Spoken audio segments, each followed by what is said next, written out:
If you know the structure of the passage, then you can refer to that specific paragraph which might give answer to a particular question. Okay, so it is important to identify the logical structure of the paragraph for solving the reading comprehension. All right, the tone of the passage. This is perhaps the trickiest aspect of the passage as well as the least scored question. But there are certain ways to solve questions like these. Firstly, recognize words that have a positive or negative connotation used by the author. Look for descriptive phrases. Secondly, study and understand the various tones there are.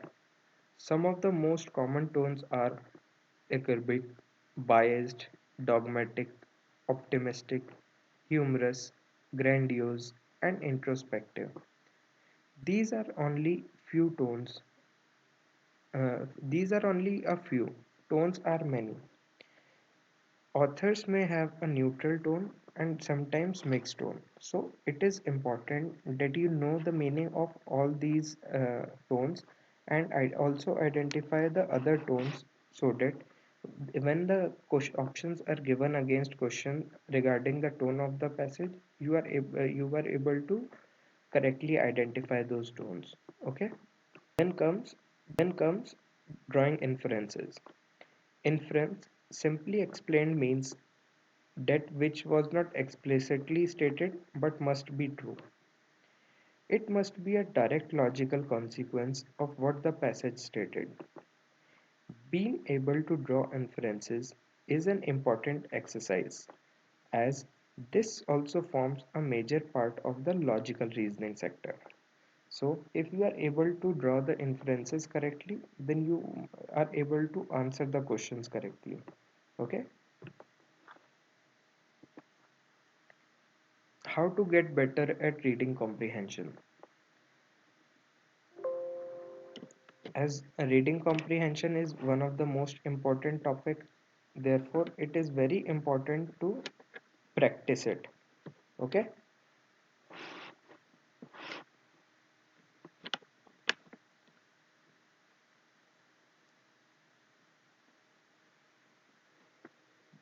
practice is the most obvious advice to score better and the most vital one. Speed, accuracy, vocabulary, recognizing tones, and everything else can be improved only if you practice reading comprehension. There are two ways to practice: guided learning and reading long passages to improve your reading speed. In guided learning, keep time and work on specific areas such as vocabulary, tones, etc. Under the latter, understand what you are reading and read for pleasure too. So, in order to improve in order to get better at reading comprehensions, you have to practice a lot, and there are two ways of practicing. One is guided learning. Guided learning is a specific it is a learning is a practicing is a learning practice in which you keep a time and work on specific areas, like you can polish your vocabulary, you can work on the tones of the passage, or you can work on the on your reading speed, or you can target your specific uh, qualities or specific weaknesses which you want to build upon. This is called guided learning. And then under uh, another way is to improve your reading speed. You are reading, understand what you are reading and read for pleasure too. So you must read a lot. Like you can read novels, or it could be editorial sections of newspaper, or even the normal newspaper sections. You can read about sports, you can read about comics, you can read about anything, but you have to keep a tab on how much time you are taking in order to read a particular section. You have to improve your reading speed. Okay, reading speed helps you to go through 500 to 1000 words or whatever the length of the passage is in quicker. If you are able to read the passage quicker, you would be able to go to the answers quickly, and the time taken in the whole process would be very significantly less. Okay, so you have to do both guided learning as well as pleasure reading. This develops your speed, which is essentially in a time-based examination such as Clat and CA. Okay, so with practice, you have to improve your speed and your accuracy as well. So first trick to get better at reading comprehension is the most obvious advice, that is practicing. Second is summarize. Summarize all that you read and learn to quickly reread a paragraph that has not been comprehended by you. It is okay to take apart the text and read it in a manner that helps you understand better. Remember, the aim here is to score more marks and to solve it in the least time consuming manner possible. So, you must practice and summarize all that you have read and learn to quickly reread a paragraph that has not been comprehended by you. You need to read something, then summarize it, and if you are missing something, you must be able to quickly reread the passage and identify what you have missed. Okay, you might take the text apart or read it in a manner in whichever way you can understand it better. There is no particular way that you need to follow. You have to follow the method that suits you the best. Okay, you have to remember that the aim is to score more marks and solve it in the least time consuming manner possible. Your way of solving it does the exact answer and solve it as quickly as possible.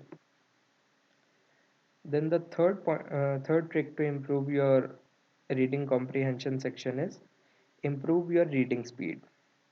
As mentioned earlier, in a time-based exam, it is essential to be able to reading comprehension within a stipulated time. Therefore, while practicing, keep a timer. Note the time taken for each reading comprehension. Reading comprehension should not to solve to solve. Moreover, while practicing, experiment with distinct types of passages: long passages, short passages, difficult, didactic, etc. Practice reading on topics that are not extremely comfortable with. Okay, you have to also read passages you are not extremely comfortable with reading. There might be some topics that you are against, or that are against your ideology, but you need to read those passages as well and try to answer the questions related to them, because once you face such passages in examination, it might pose a difficulty for you, because while answering the questions mentioned after passages, you have to make sure that you are not adding your own point of view in the answers. You have to comprehend the point of view of the author and answer the questions accordingly. So, if you are not comfortable in any particular topic, there are high chances that you will end up messing up the ultimate answer. Okay, instead of using the passage or the author's point of view, you might end up using your point of view, your own point of view, which might be different from the author, and end up giving the wrong answer. All right, so you need to improve your reading speed, and also uh, how you comprehend how you face different kind of passages. So Keep practicing different kind of passages like long, short, difficult, didactic. Okay. Then the last point is improving vocabulary. This is a no-brainer, but to be mentioned as it is the most vital thing. While practicing difficult, learn those words, understand the context it was used in. Use these words in sentences and while speaking. It helps you to remember the words better. So, improving vocabulary is very important to get better at reading comprehension. Why? Because even if you have very good reading speed, it would be of no use if you are not able to understand the meaning of those the words mentioned in the paragraph. So you need to improve your vocabulary in order to understand the context more accurately. Okay, improving vocabulary. How reading comprehension. First, practice, then summarize, improve your reading speed, and also improve your vocabulary. Okay, these are the ways in which you can get better at reading comprehension. But practicing is the most important skill that you need. Okay, you have to practice as many reading comprehensions as you can in order to counter all your weaknesses. Let us discuss one example of reading comprehension because it is the most easiest way to understand how we can approach a reading comprehension. Let us let us study a passage and try to identify the key subject area in each paragraph. Works of art, artifacts, and antiquities formed separate classes of objects that are undeniably significant to human expression and identity. Just as a mirror reflects the life conditions of individuals and communities and speaks to the human condition, these objects reflect aspects of the culture of their time and place. Most of all, they reflect creative endeavor and the highest point of human achievement. So, this paragraph mentioned about the role of arts and artifacts and antiquities in reflect the reflect the culture of their time and place.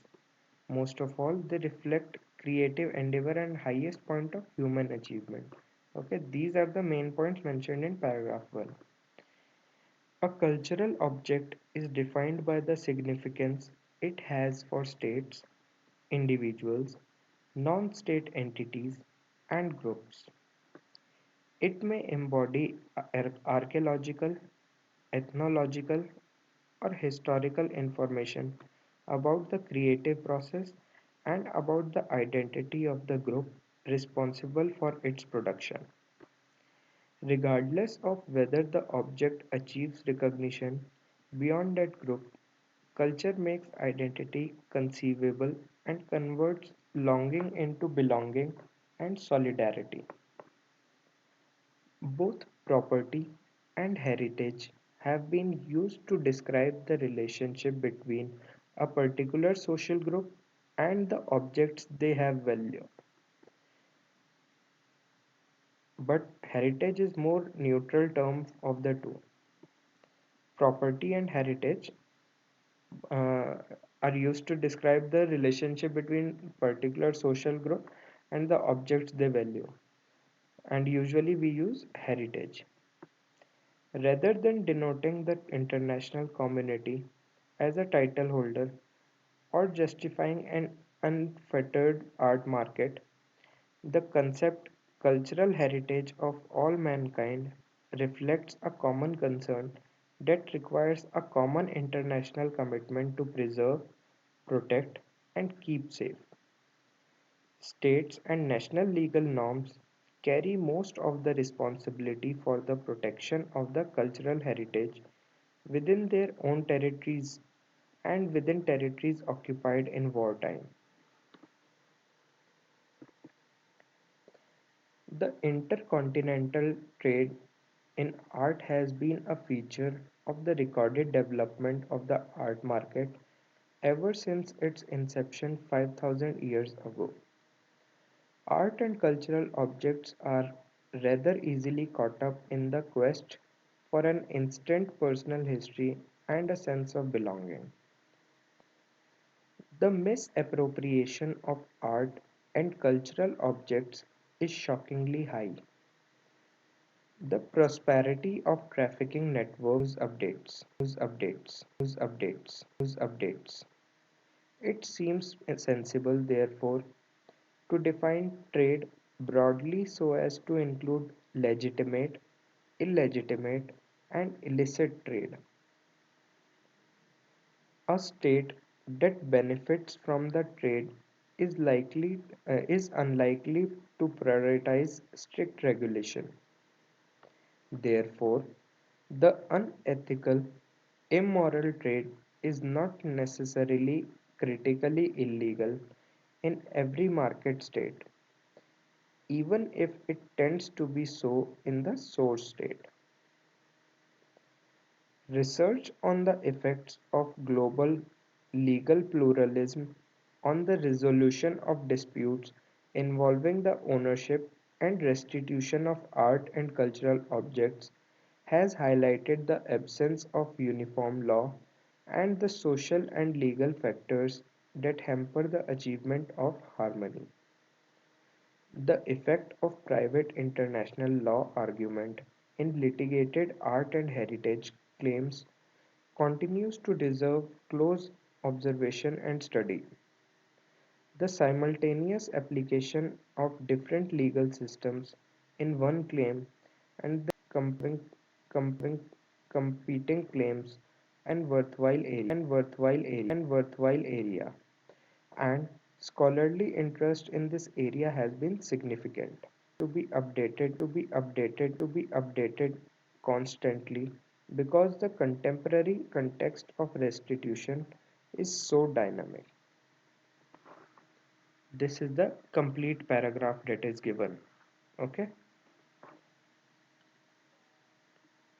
I hope all of you have read and understood the paragraph. I am giving you 30 seconds on the first slide. Please go through quickly.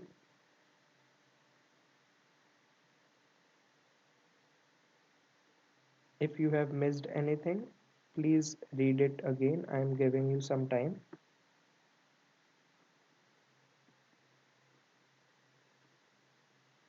Skim through each paragraph. Try to identify the theme of that particular paragraph.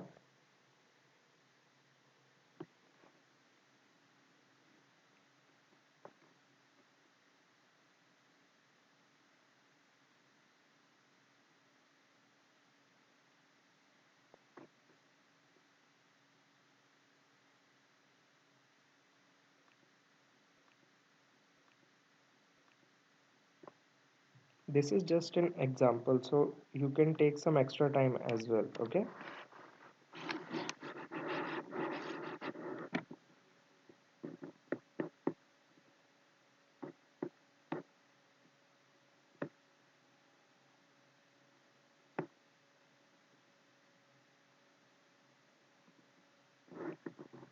I hope all of you have read all the paragraphs.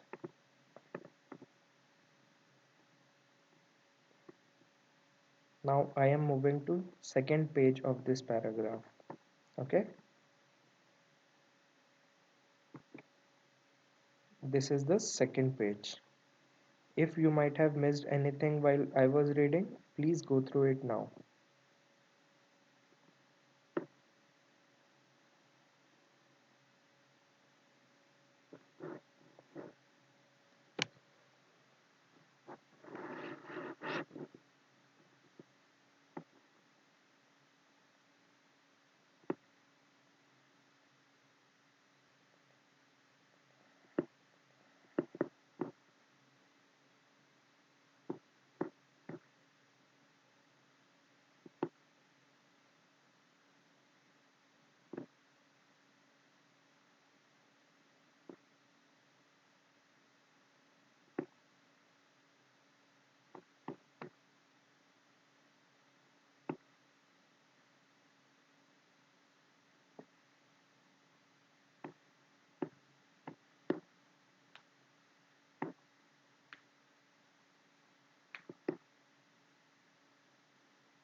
I hope all of you are reading the part that you have missed. If you have read the part that you missed, kindly go through the rest of their meaning and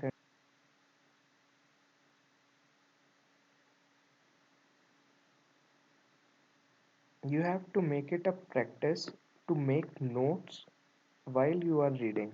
Okay,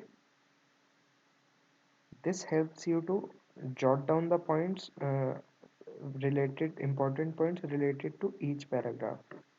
This might sound that it will take a lot of time, but it doesn't. If you we will see how we can make shorter notes. Okay,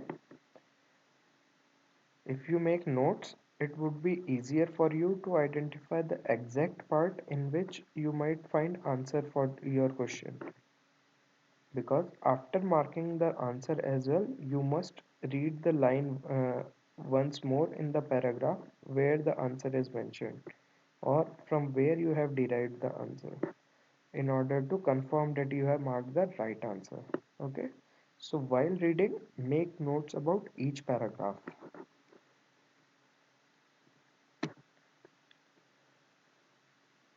Note that this passage has close to 500 words. Having read the passage, your first task is to outline the key. Find that the basic ideas in this passage can be summed up as follows.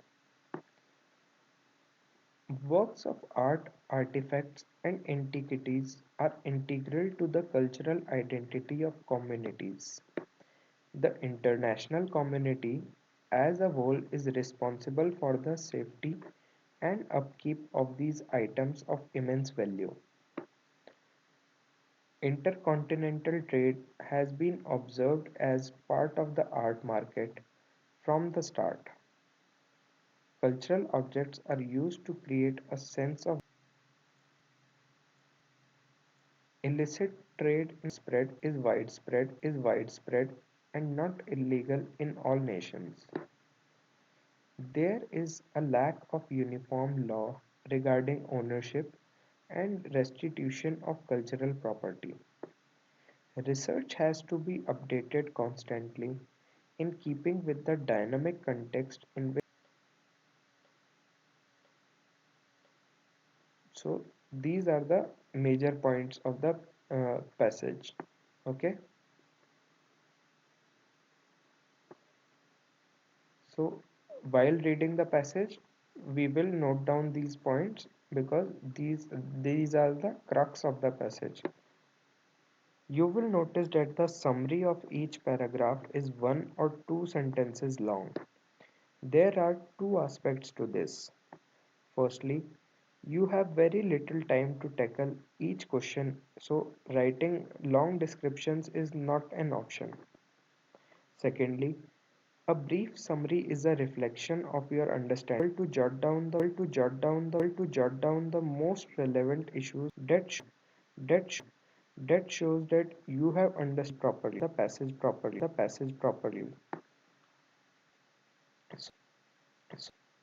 So very less time to answer the questions. Therefore, you should not write long descriptions.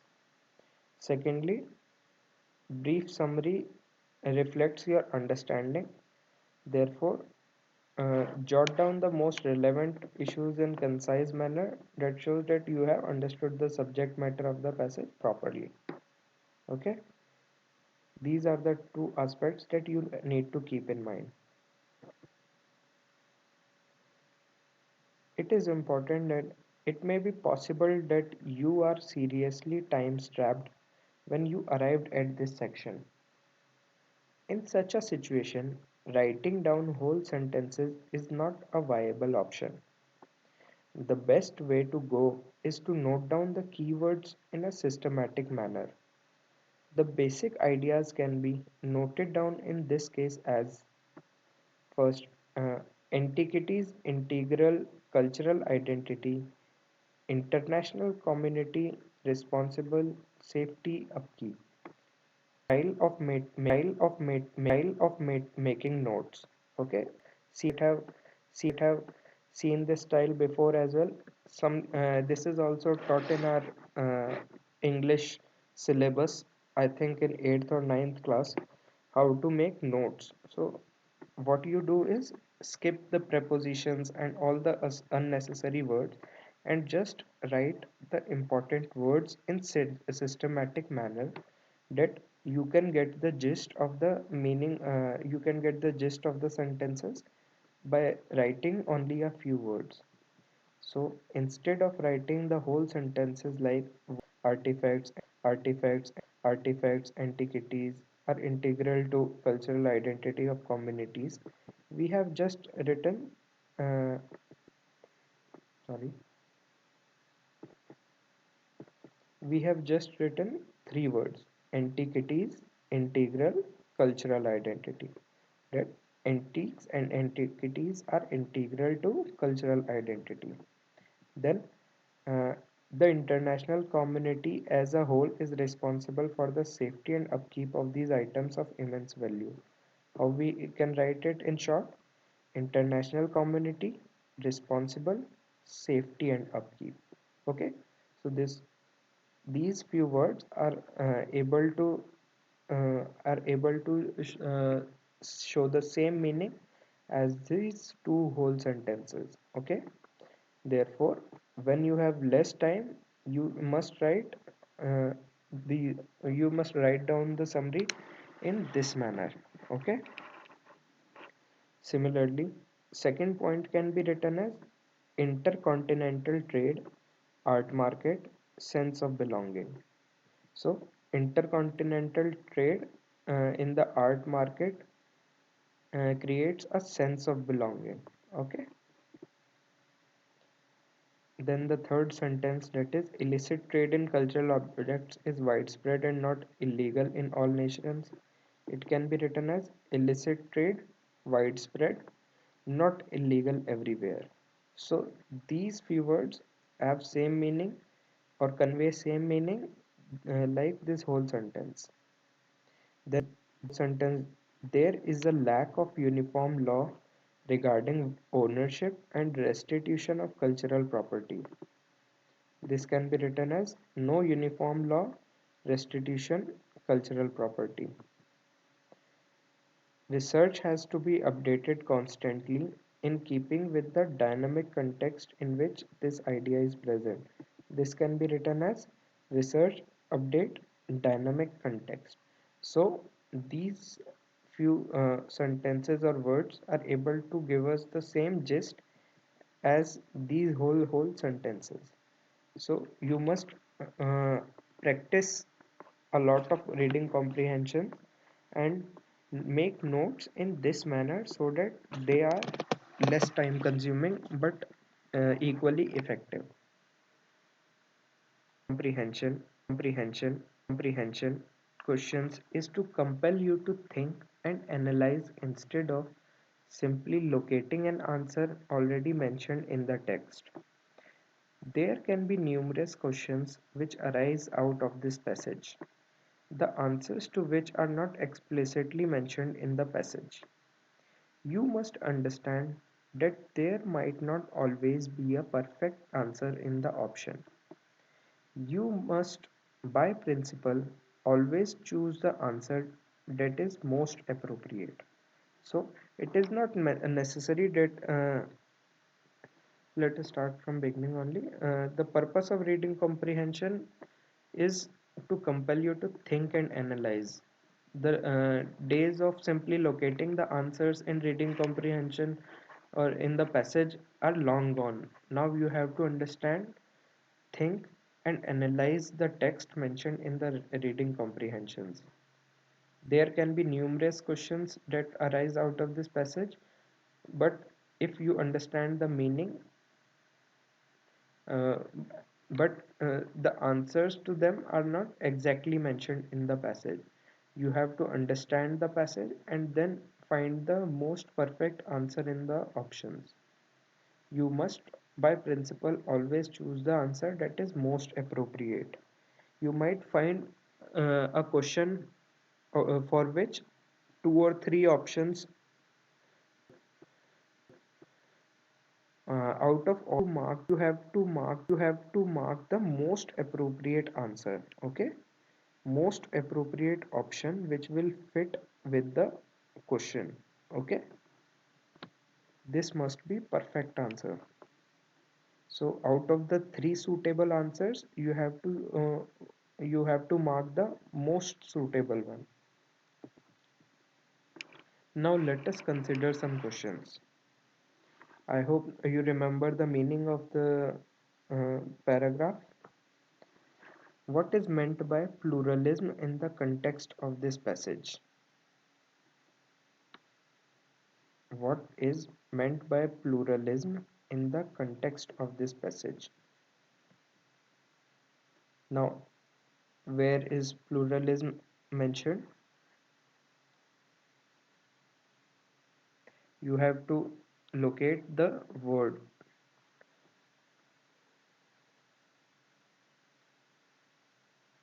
It is not on this page. Here is the pluralism. Okay. The effects of global legal pluralism on the resolution of disputes involving the ownership and restitution of art. This is the sentence, alright? Now, what is the exact question? What is meant by pluralism in the context of this passage? The options are many in number, wide variety of ideas, large number of books, several leading cases. So these four are the options that are given to this question. Pluralism means several, okay? So in the context of this passage, how is it mentioned? Several leading cases is not an option. Large number of books is also not an option. So we will completely eliminate 3 and 4. And wide variety of ideas suitable. But the answer would be wide variety of ideas. Why? The answer is option 2. Legal pluralism refers to the coexistence of a number of legal systems within a fixed geographical area. We find that both option 1 and 2 answer the question correctly to a certain extent. While choosing an answer, we have to remember the rule of the most appropriate answer. In this case, the option 1 refers to a numerical quantification. Option 2 reflects both numerical and qualitative diversity and is more appropriate in the given context. Okay, so both option 1 and 2 are suitable, but option 2 is the more accurate one. Both it mentions that it reflects both numerical and qualitative diversity, which is appropriate in the context of the passage. Therefore, option 2 is the more suitable answer as compared to option 1, and therefore we will mark option 2. Answer is option 2. Now question number 2. What according to the author leads to the continuation of immoral trade in the world? What according to the author leads to the continuation of immoral trade in the world? Options are lack of uniform laws, shortage of infrastructure to monitor trade, unwillingness of benefiting states to frame regulations, inability of governments to persecute perpetrators.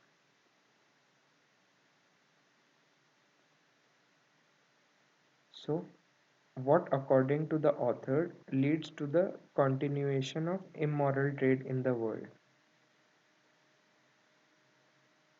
Lack of uniform laws, shortage of infrastructure to monitor trade, unwillingness of benefiting states to frame regulations, inability of governments to persecute perpetrators. All these options might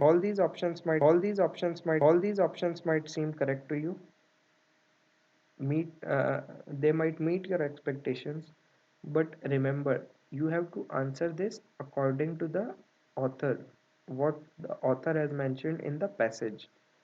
So which one would be the most appropriate one that is also mentioned in the passage? Lack of uniform laws, shortage of infrastructure to monitor trade, unwillingness of benefiting states to frame regulations, or the inability of governments to persecute perpetrators. Which is the right answer, or which is the idea mentioned in the passage? The most appropriate answer would be option 3. The other three options reflect practical issues with regard to immoral trade in our world. None of these have any reference in the discussion of the passage. Option 3 is clearly mentioned in this regard and is the correct answer. Okay? Unwillingness of benefiting states to frame regulations is mentioned in the passage itself. Therefore, this is the correct answer. Others might also seem correct to you, but we have to mark the answer which is mentioned in the passage. Therefore, option 3 is the answer of this question. Let us move to question number 3. Why is heritage being considered to be a neutral term in this passage? Why is heritage being considered to be a neutral term in this passage? The options are: heritage does not contribute to violence. Option 2, heritage reflects common concern rather than the titled ownership. Option 3, heritage is everybody's property. Option 4, heritage is an inalienable aspect of human life.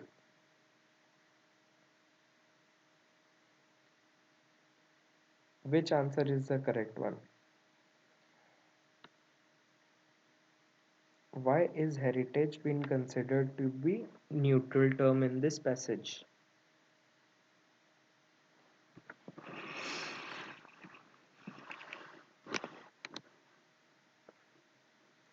Which answer is correct according to you guys? Option A, heritage does not contribute to violence. Option 2, heritage reflects common concern rather than titled ownership. Option 3, heritage is everybody's property. Option 4, heritage is an inalienable aspect of human life. So the correct answer is on option 2. Why? Because option 1 and 3 are premises which have not been proved in the course of the passage. It is not mentioned that heritage does not contribute to violence or heritage is everybody's property. None of these 2 points are mentioned in the paragraph. Option 4 may be true in the real world but has not been mentioned or implied within this passage. Okay, option 4 is also not mentioned or implied in this passage. Therefore, option 2 is the most appropriate choice. All these ideas might seem correct in the real world, but we have to choose the option which is mentioned in the paragraph. And option 2 is mentioned in the paragraph. That is, heritage reflects common concern rather than titled ownership. Number 4. Cultural objects.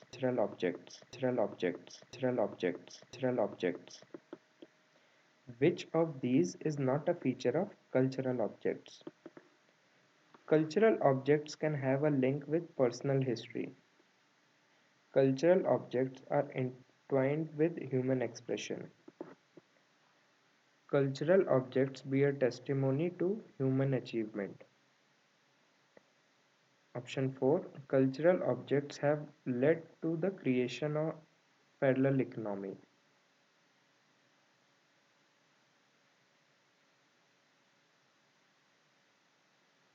So, what is the correct answer? Which of these is not a feature of cultural objects?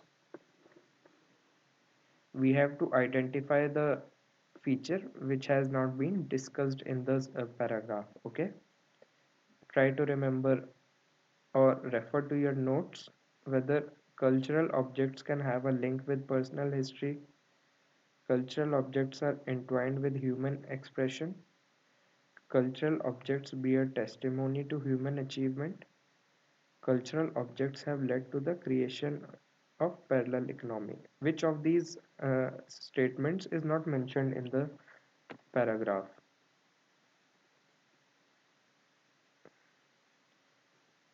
Option number 4 is not mentioned in the paragraph. Why? The first three options are mentioned within the context of passage. Option 4 reflects a foreseeable possibility, but it is outside the scope of the matter discussed in the passage. It is therefore an arbitrary assumption and cannot be considered as an answer to this question. Okay?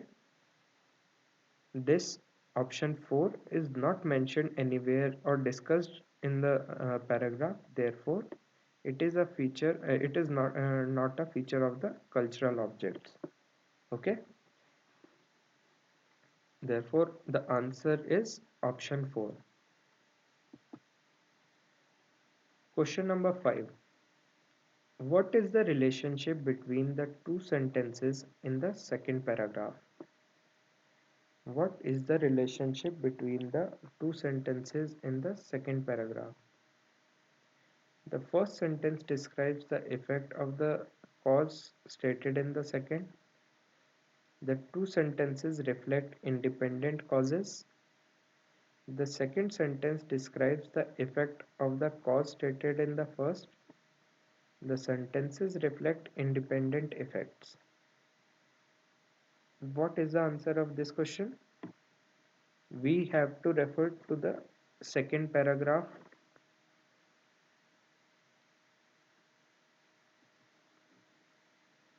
The correct answer is option 1. The first sentence describes how intercontinental trade of cultural objects has been a feature of the art market since its inception. Second sentence explains why cultural objects are important. The importance of the cultural objects is what causes a trade in them to flourish. So, the first sentence describes the effect of the cause stated in the second sentence. Therefore, the correct answer is option 1. Here are some tips to help you in answering questions of this sort. Use the elimination method and rule out the most absurd answers. Do not use knowledge outside the scope of the passage unless you are specifically asked to do so. So you do not need to add anything or uh, replace anything that is mentioned in the passage. You have to use the exact knowledge which has been mentioned in the scope of the passage. Okay.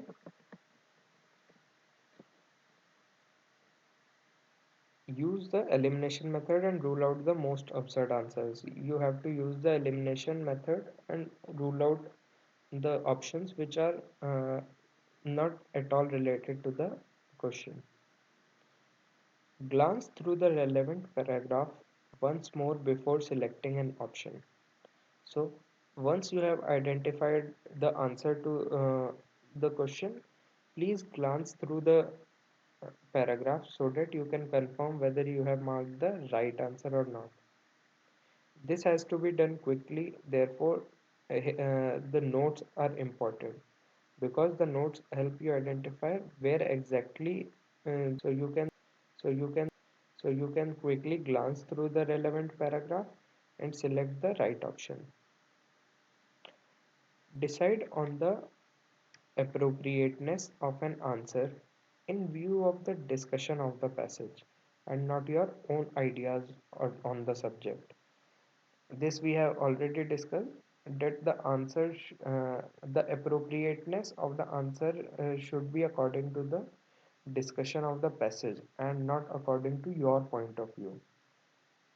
So whatever the options are given, the appropriateness of an answer would be decided on the basis of the things mentioned in the passage. All right. These are some tips which might help us in answering questions related to reading comprehensions. Elimination method, then do not use knowledge outside the scope of passage. Then glance through the relevant paragraph in order to before you select an option. Then decide on appropriateness based on the data or information mentioned in the passage. Okay, not your point of view. So this is how we solve a reading comprehension. Okay, this was an example of solving a reading comprehension. Now let us move on to our practice session.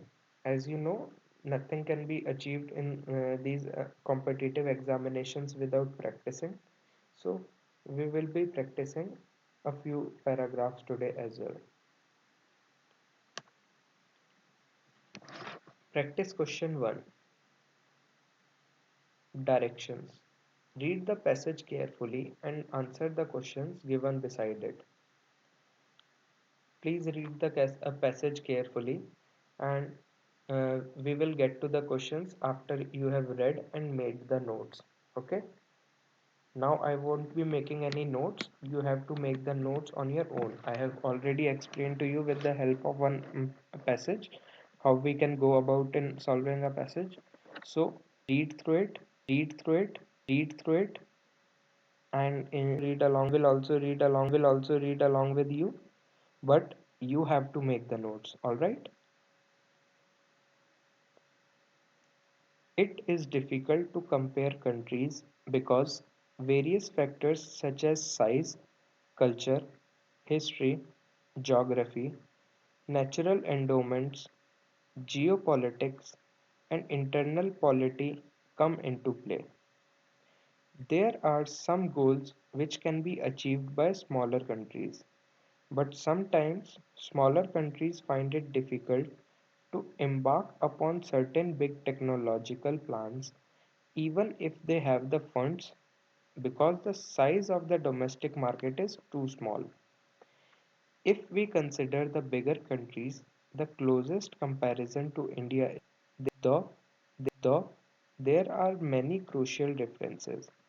So this passage mentions about how we can compare, how it is difficult to compare different countries. Why? Because various factors come into play like size, culture, history, geography, natural endowments, geopolitics, internal polity. All these points might make it difficult to compare countries. Then uh, there might be some goals which can be achieved by smaller countries, but these smaller countries cannot uh, embark upon these big technological plans because they do not have the size of domestic market which can consume the technological advancement. Even though they might have the funds, but they do not have the size of the domestic market. If we consider the bigger countries, India and China are similar to each other, but there are still various crucial differences among them. This is the first passage. Now, passage number 2. The Chinese vision is to prepare the country for entry into the ranks of mid-level developed nations by the middle of the 21st century. Acceleration of the nation's economic growth and social development by relying on advances in is pivotal in this. Is to enter into the ranks of middle level developed nations by the mid of the 20th century. The acceleration of the nation's economic growth and social development they rely on science and technology in order to accelerate their nation's economic growth and social development. Okay, this is what is mentioned in the paragraph number 2. China Vision Entry, Mid-Level Developed Nations, Acceleration, Nations' Economic Growth and Social Development, Relying on Science and Technology. So this is how you can make the notes for this paragraph. Then third paragraph is documents describing the Chinese vision state that science and technology constitute premium productive forces and represent a great revolutionary power that can propel economic and social development. It is it is interesting to note that the main lessons the Chinese have drawn from their past performance is their failure to promote science and technology as strategic tools for empowerment. They also point to the absence of mechanism and motivations in their economic activity to promote dependence on science and technology. So, this passage describes the Chinese vision that states science and technology as the premium productive forces and represent great revolutionary power which can propel people economically and socially. The main lesson the Chinese have learned from their past is not using science and technology as strategic tools for empowerment. There is also a discussion about absence of mechanism and motivation in their economic activity to promote dependence on science and technology. Okay, so these are the three paragraphs mentioned on first page. I hope you have made the notes for all of them. I am giving you 30 seconds more. Please go through it, understand it.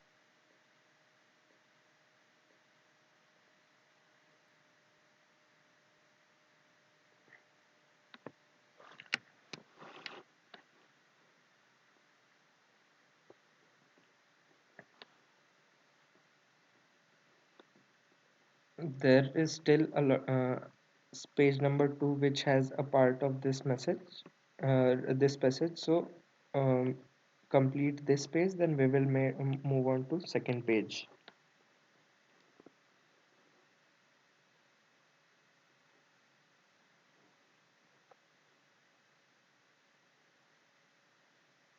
Last 10 seconds. Please make the notes quickly.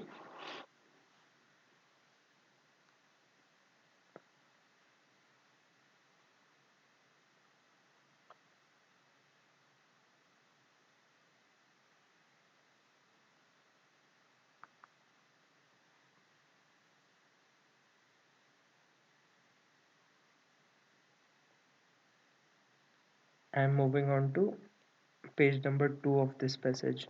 Okay.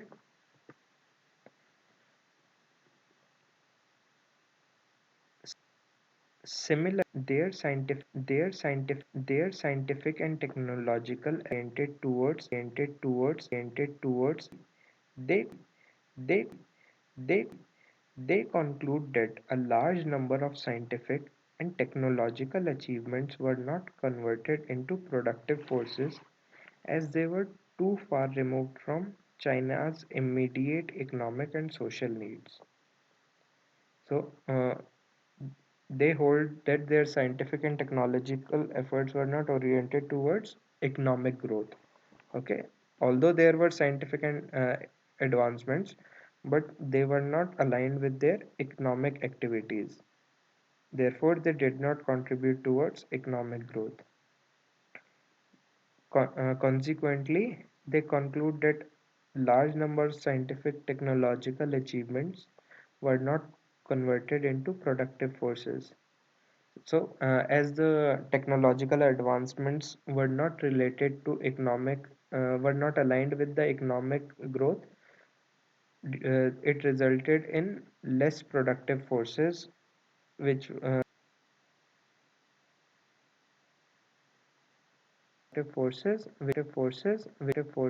which were far removed from China's immediate economic and social needs.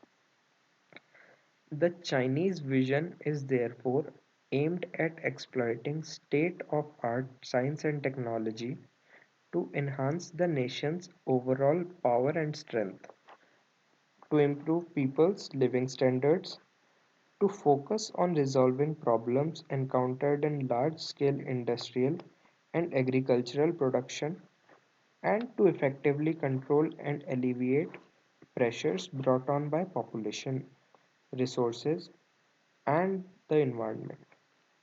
So, uh, Chinese have a vision of using science and technology to enhance their nation's power and strength, to improve their people's living standards, to solve problems encountered by industrial and agricultural sectors, and also effectively control and alleviate population, resources, and the environment.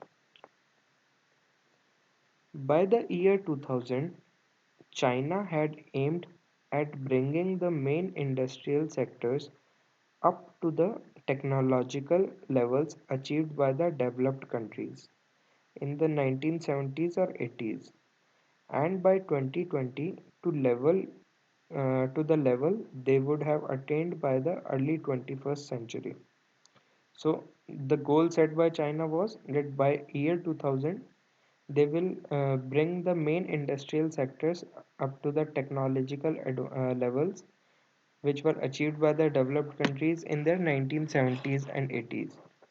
And by 2020 they have they plan to come on the level attained by them in the early 21st century. So they plan to catch up with the developed nations by 2020. The aim is to bridge the overall gap with the advanced world.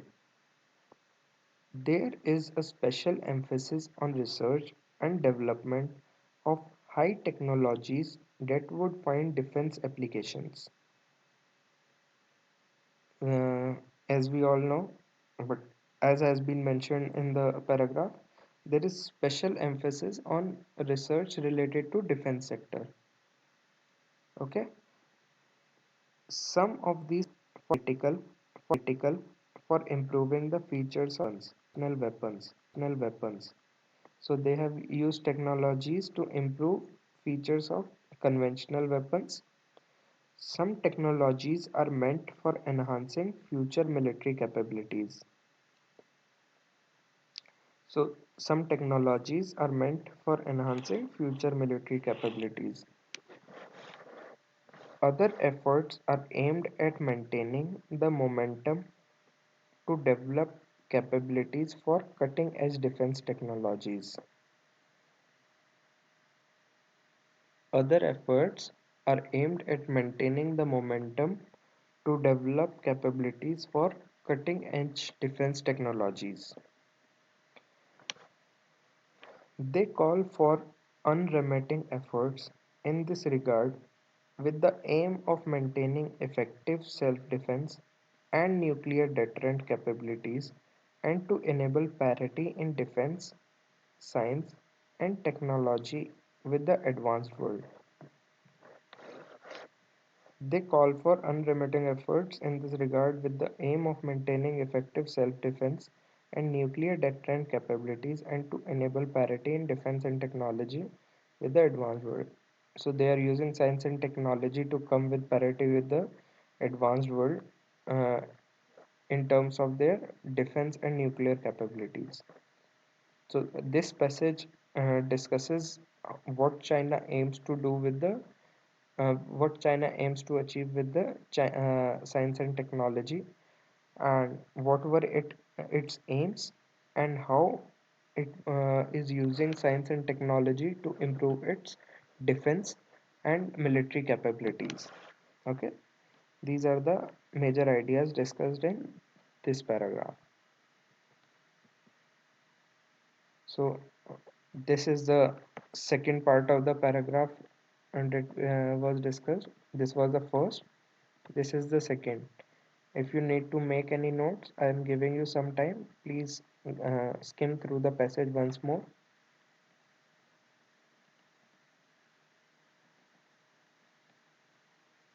Enhance your notes. Fill in if you have any gaps.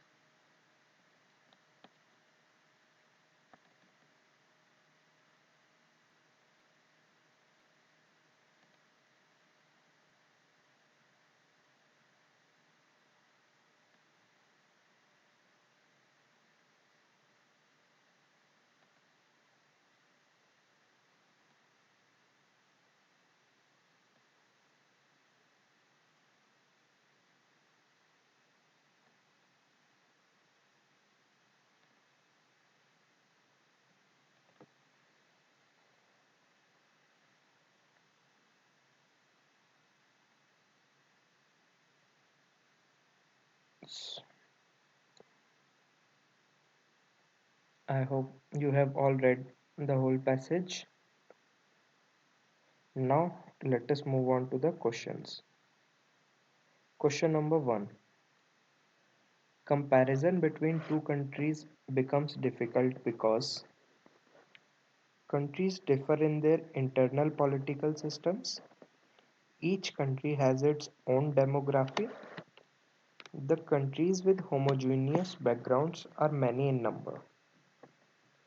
Which of these statements uh, is mentioned directly in the which of these statements can be mentioned which of these statements is mentioned directly in the passage or can be inferred from the context from the sentences or phrases mentioned in the passage. You have to identify which of them is correct. Only one option A is only one is correct. Option B is only two is correct. Option C is 1 and 2 both are correct, and option D is all of the above are correct. Becomes difficult. Countries differ in their internal political systems. 2. Each country has its own demography. And 3. The countries with homogeneous backgrounds are many in number. Giving you 10 seconds so that you can answer it based upon your notes.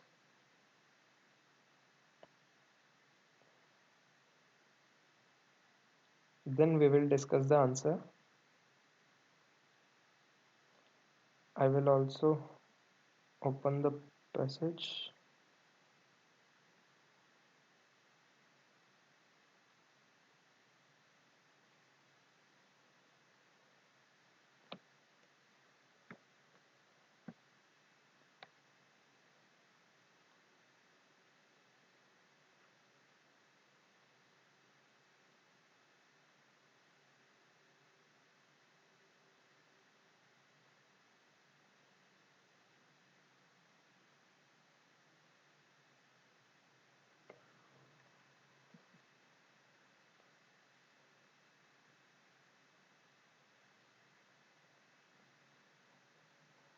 Sorry, I will just come to the question.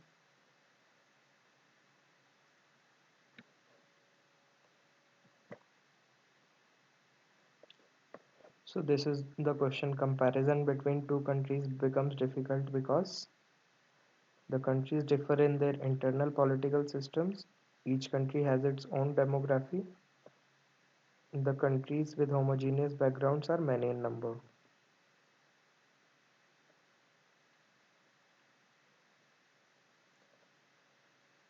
Which of these is correct? I hope all of you have marked the answers.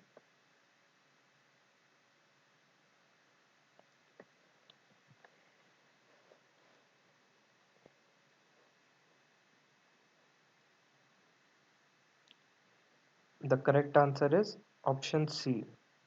1 and 2 are correct. Why? The author in the beginning of the passage clearly mentions a number of demographical and political factors, the presence of which makes it difficult to compare countries. Statement 1 and 2 hence hold true.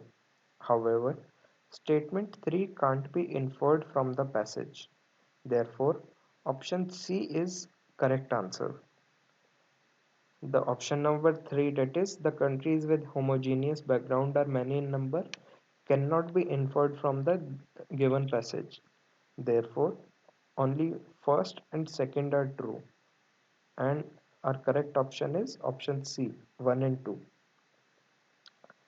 I hope all of you marked this answer correctly. Let us move on to question number 2. What is the goal of China to be accomplished by the middle of 21st century? What is the goal of China to be accomplished by the middle of 21st century? Option A, to become one of the most developed nations. Option B, to surpass the level of all middle level developed nations by a good margin. Option C, to be the most influential superpower. And option D, none of these. Please refer to your notes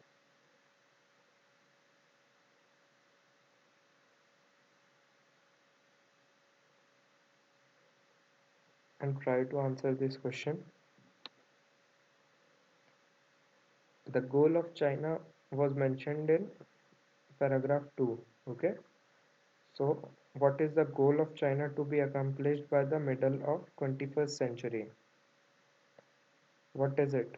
Is it to become is it to become one of the most developed nations? To surpass the level of all middle level developed nations by a good margin? Or to be the most influential superpower? Or none of these is the answer. So the answer is none of these. Why? Look at this statement. The Chinese vision is to prepare the country for entry level into ranks of middle level developed nations by the middle of the 21st century. As per the passage, China wants to reach the level of middle level developed nations by the middle of 21st century. Hence, option B, which states that China aims at surpassing the level of middle level developed nations, can be eliminated. None of the other options can be inferred from the passage either. Hence, option D is the correct answer. None of these is the correct option because none of the 3 points can be inferred from the sentence, and the aim of China was to reach enter into the enter into the ranks of middle level developed nations, not to surpass them or not to become the most developed nation or most influential superpower. Therefore, answer is option D, none of these. Let us move on to question number 3. What, according to the Chinese vision, can boost socio-economic development of China? What, according to the Chinese vision, can boost socio-economic development of China? Option A, research and development. Option B, science and technology. Option C, premier productive forces. Option D, minds united with revolutionary powers. Which of the option is the most appropriate answer based on the passage?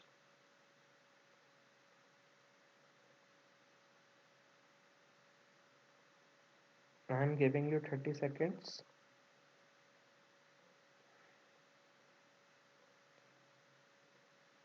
According to Chinese vision, what can boost socio-economic China? Research and development, science and technology, premier productive forces, or minds united with revolutionary powers?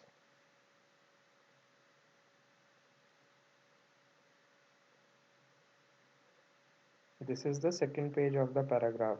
You can refer to it.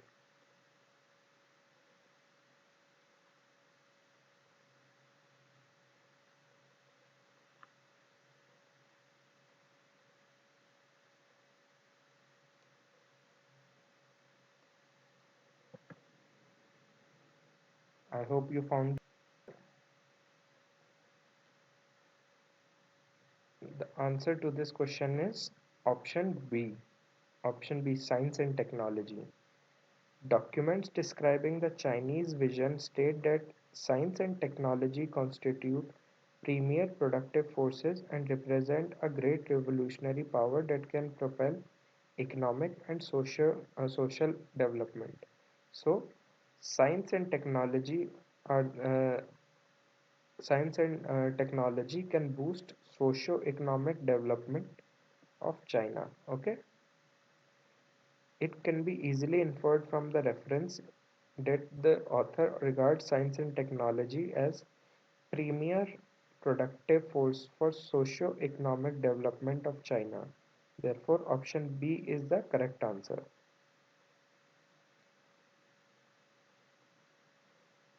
Moving on to question number 4.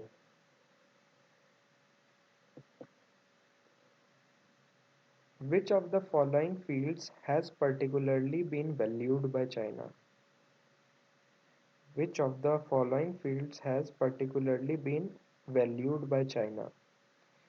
A. Building high quality infrastructure. B. Innovation in the field of medicine. C. Defense applications based on high technologies. D.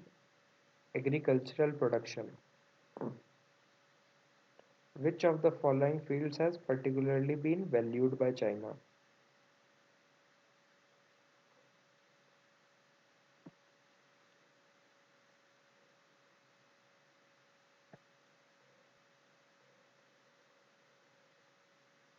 Which of the following fields has particularly been valued by China?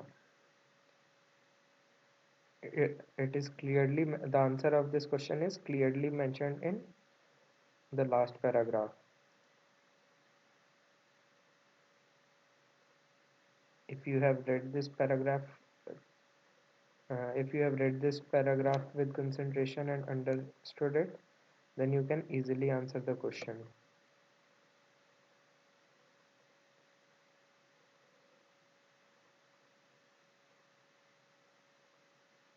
Skim through the passage once again. I will stop here for 5 seconds only and then move on to the answer. Move on to the question.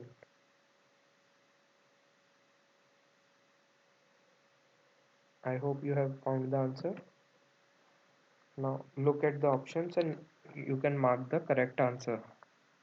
Which of the following fields has particularly been valued by China? The answer is option C. Correct option is C. Defense applications based on high technologies.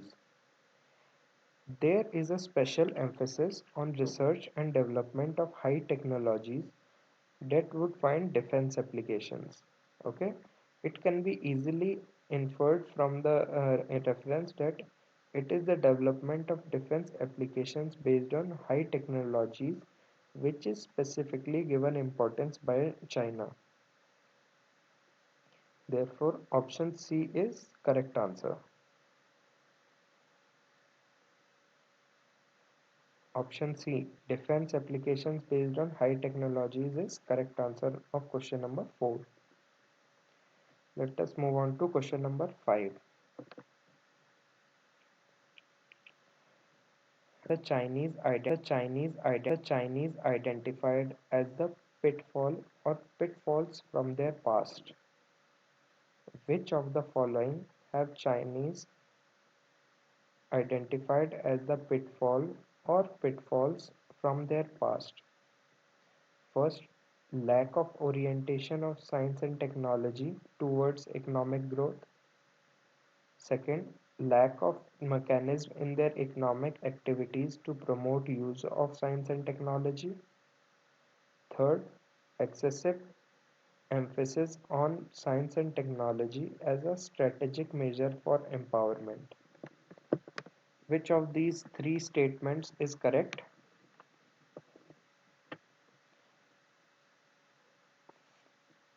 Whether only first is correct, whether only second is correct, whether only third is correct, or whether first and second are correct with reference to the passage. You do not have to use your own point of view to answer these questions. You have to use only what is mentioned by the author in the passage. Okay, so which of these statements are correct? For lack of orientation of science and technology towards economic growth, lack of mechanism in their economic activities to promote use of science and technology. Third, excessive emphasis on science and technology as a strategic measure for empowerment. Which of these statements have Chinese identified as the pitfalls from their past?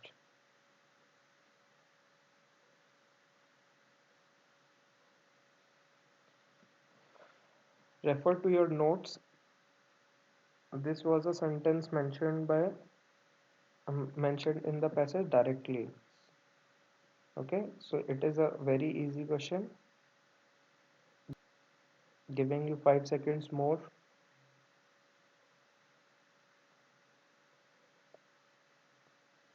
Answer to this question is option D. Correct option is D. 1 and 2 statements are correct. How? We can refer to this paragraph, this section of the passage. The main lessons the Chinese have drawn from their past performance is their failure to promote science and technology as strategic tools for empowerment. So, the statement third, excessive emphasis on science and technology as a strategic measure of empowerment was not true. Instead, they failed to promote science and technology as strategic tools for empowerment. Therefore, statement 3 is incorrect, and statement 1 and 2 are mentioned here. They also point to the absence of mechanism and motivation in their economic activity to promote dependence on science and technology. Similarly, they hold that their scientific technological efforts were not oriented towards economic growth. Statement 1 and 2 can be inferred from the references, while statement 3 contradicts what is being stated in the passage. Therefore, option D is the correct answer. Statement 1 and 2 are correct as per the passage, while statement 3 is incorrect. So, answer for question number 5 is option D, 1 and 2. Question number 6. Which of the following is or are the expected results of China's new visions? Which of the following is or are the expected results of China's new visions? First, to augment people's standard of living, to pressures brought on by the environment. 3. To utilize modern technology for bringing the latent power under control. Which of these statements are expected result of China's new vision?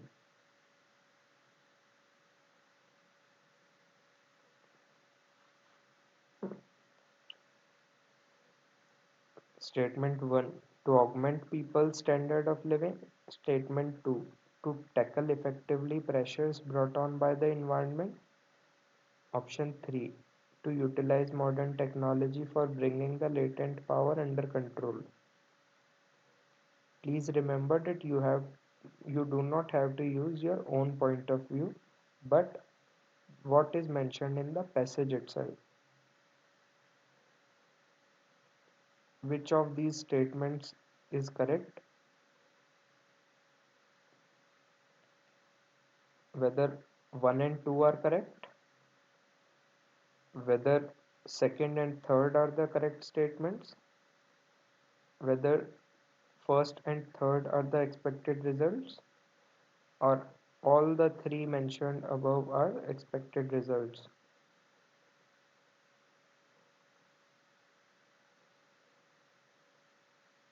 5 seconds more. Mark your answers. Refer to your notes. You can easily identify the correct answer.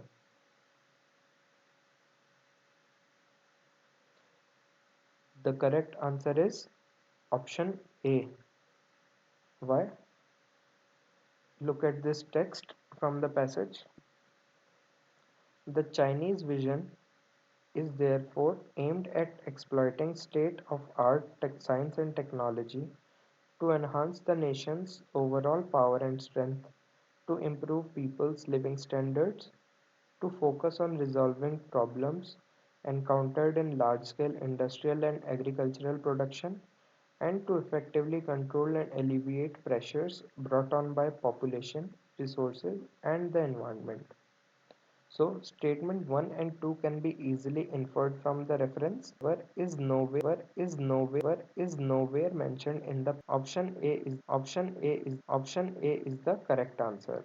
1 and 2 statement are the result of China's new vision, while third has not been discussed or cannot be inferred from what is mentioned in the passage. Okay, so answer is A, 1 and 2. Let us move on to question number 7.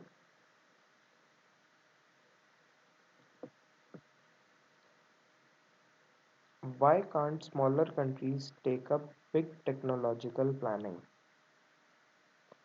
Why can't smaller countries take up big technological planning? A. They are economically weak to fund their ideas. B. They have smaller domestic market size. C. Smaller countries lack technological know-how. D. None of these. Please answer this question based upon the information given in passage. Why can't smaller countries take up big technological planning? Why can't smaller countries take up big technological planning? A. They are economically weak to fund their ideas. B. They have smaller domestic market size. C. Smaller countries lack technological know-how. Or D. None of these. Which one is correct? This was also mentioned directly in the passage. I hope you will easily identify the correct answer.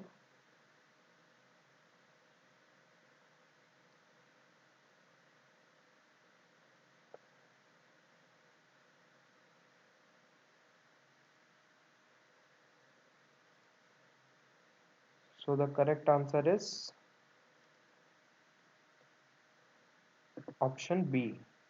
They have smaller domestic market size. There, look at this sentence from the passage. There are some goals which can be achieved by smaller countries, but sometimes smaller countries find it difficult to embark upon certain technological plans even if they have the funds, because the size of the domestic market is too small. It is evident from the reference that a smaller domestic market size hinders small countries to take up big technological planning. Therefore, option B is correct. I hope all of you got this answer correctly. Now let us move on to practice question number 2. This is another passage.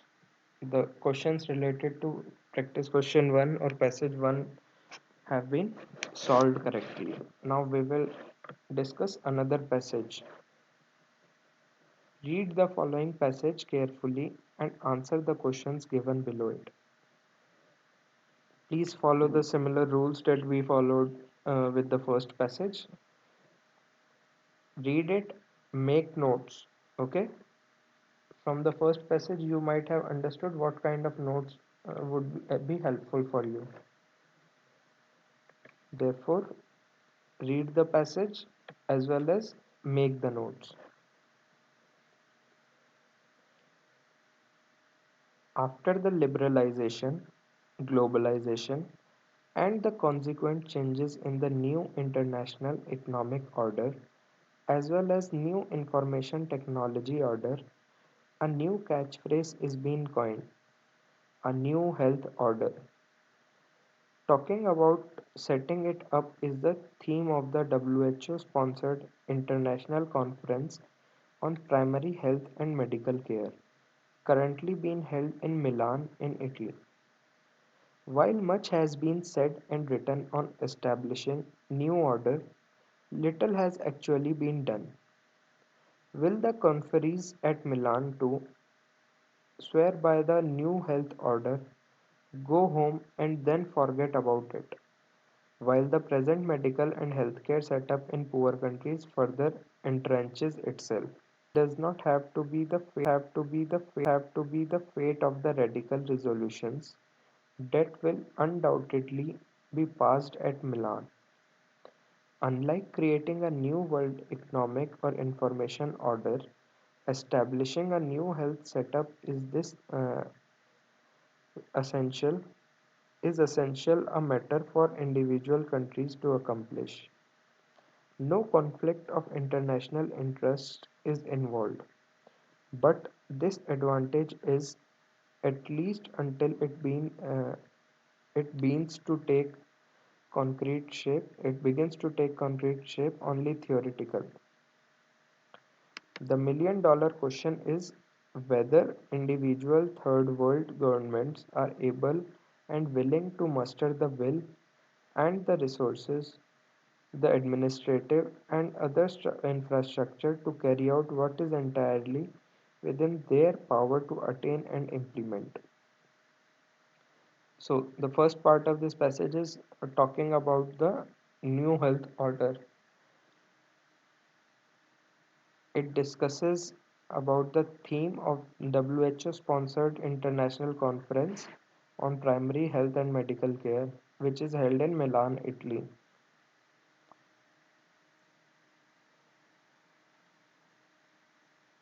Although the passage mentions that uh, a lot has been discussed in the past as well, but they need to see whether the conferees of Milan also swear by the new health order and then forget about it like in the past. While the present medical and healthcare setup in poor countries further entrenches itself. Entrenches means goes down the drain kind of thing. Okay, okay. This does not have to be the that will undoubtedly be passed at Milan. So there is no conflict among nations regarding this new order, but then also little has been done to which little has been done on ground in concrete shape. It is all in a theory. The million dollar question is whether individual third world governments are able and willing to muster the will, the resources, and the administrative and other infrastructure to carry out what is entirely within their power to attain and implement. So, the third world governments have to muster everything in order to carry out what is entirely in their hands, that is, new health order. I am giving you 5 seconds, I am giving you 10 seconds. Please complete your notes and read if you have missed anything. I am reading slowly so that everyone can catch up. Alright?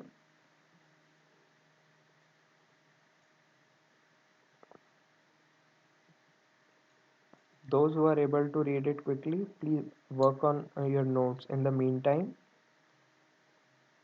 and also reread the sentences of passages and understand its meaning.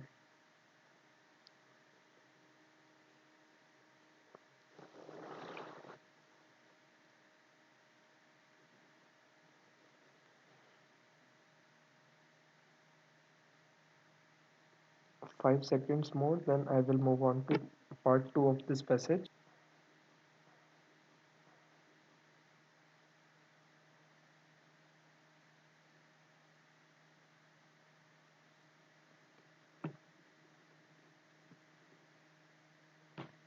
Let's move on to the part 2 of this passage.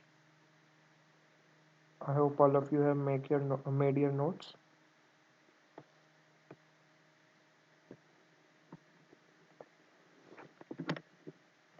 This is the part 2 of this passage. That is, this is continued after the first paragraph. This is second paragraph. The dimensions of the problem are known and the solutions broadly agreed on. The present medical and healthcare system is urban biased, closely geared to drugs, hospitals, and expensively trained allopathic doctors. The bulk of the population in poor countries who live in rural areas are left untouched by all this and must rely on traditional healers. The answer is to turn out medical or health personnel sufficiently, but not expensively, trained to handle routine complaints and to get villagers to pay adequate attention to garbage disposal and other elementary but crucial matters. More complicated ailments can be referred to properly equipped centers in district towns, cities, and metropolises. Traditional healers, whom villagers trust, can be among these intermediate personnel.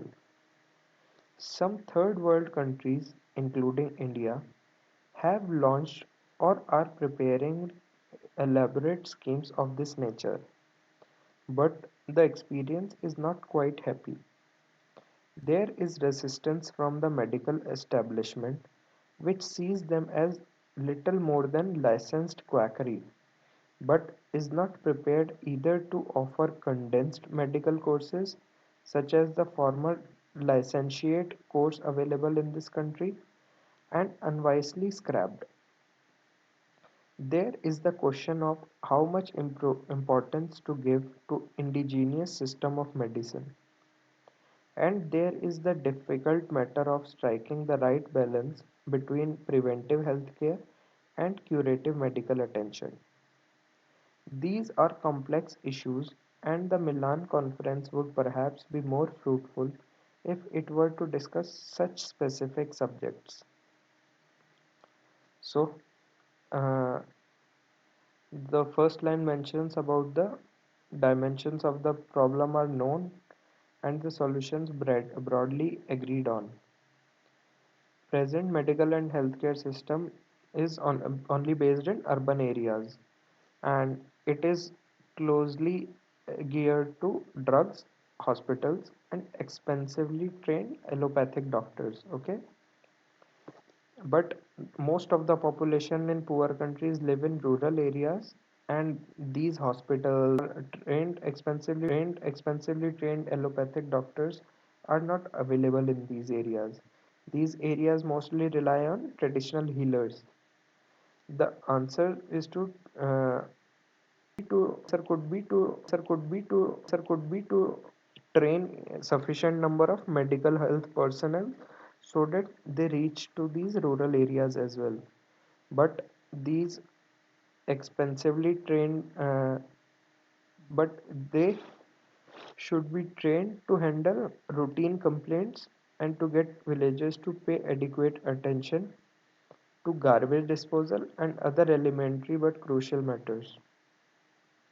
Whatever is the some more complicated ailments can be referred to district, towns, cities, and metropolises. The traditional healers, which whom the villagers trust, can be among the intermediate personnel. They can be the ones which can be trained with some knowledge, and they can help to act as the intermediate between expensive machinery established in urban areas and the poor people in the rural areas.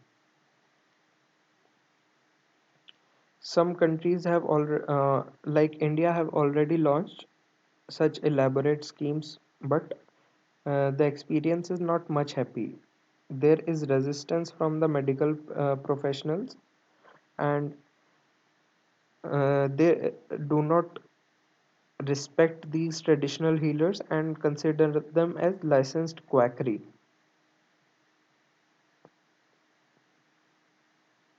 This is similar to the Ayush, the fight between Ayush department and but it is not mentioned in this paragraph. This is just to explain what this passage is trying to say. Okay. There is also not any condensed medical course which can be given to these which can be given to these traditional healers, but there was a licential course available in the country before, but it was scrapped. Now there is only one of these expensive trainings available. There is the question of how much importance to give to indigenous system of medicine, and there is the difficult matter to strike the right balance between preventive healthcare and curative medical attention. Okay, these are complex issues, and Milan conference would perhaps be more fruitful to discuss these specific subjects. Giving you 10 seconds more, please get your notes in order so that we can move on to the questions. I hope all of you have understood what these paragraphs are trying to say.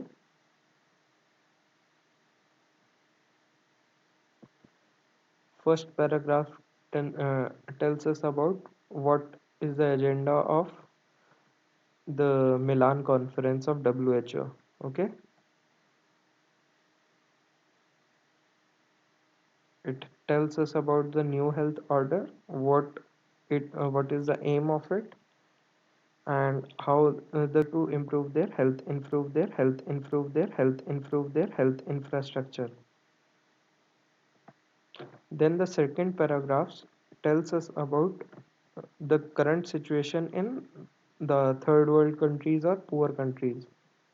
It tells us about the fight between the medical professionals and those expensively trained allopathic doctors and traditional healers.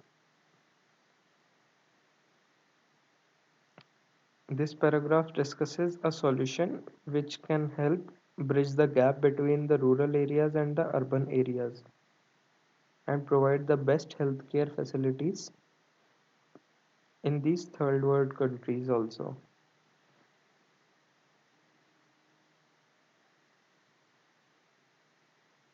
I hope all of you have made your notes. Now we will move on to the questions.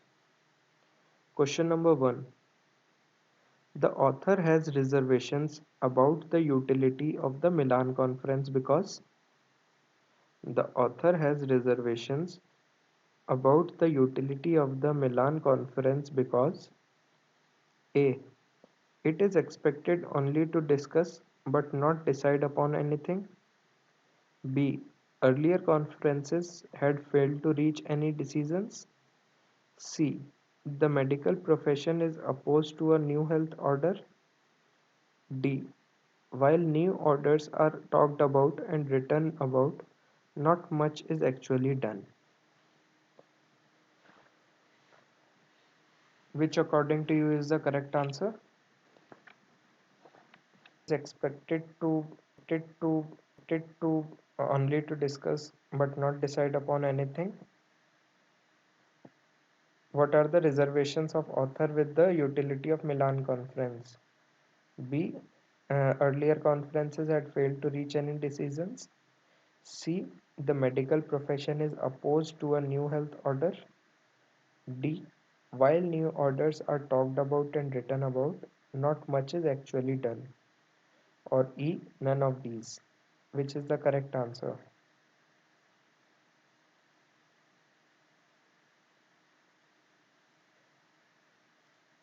If you need to refer to the passage once more, please look at it.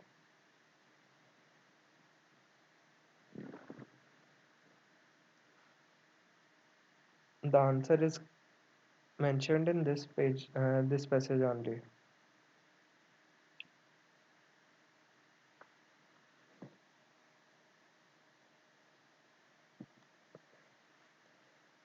The author has reservations about the utility of the Milan Conference because I hope you have identified the answer. The correct answer is option D. While new orders are talked about and written about, not much is actually done. This is the correct option. Okay,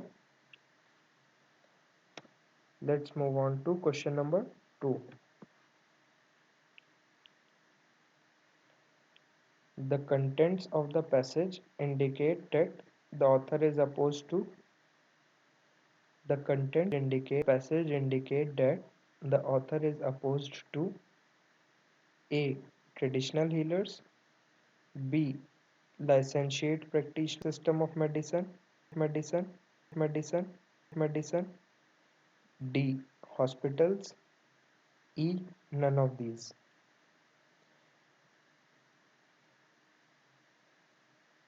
Which of these options indicate the content of passage which the author is opposed to?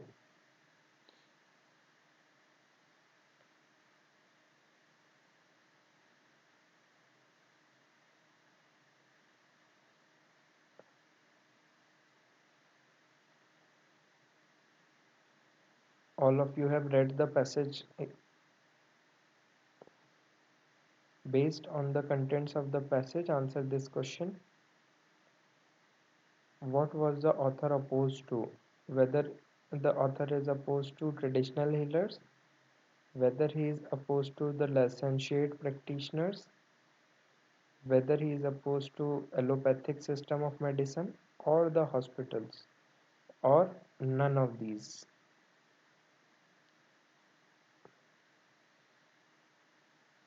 Based on the reading of the passage, what can you infer? Whether he is opposed to anyone or he is just giving suggestions.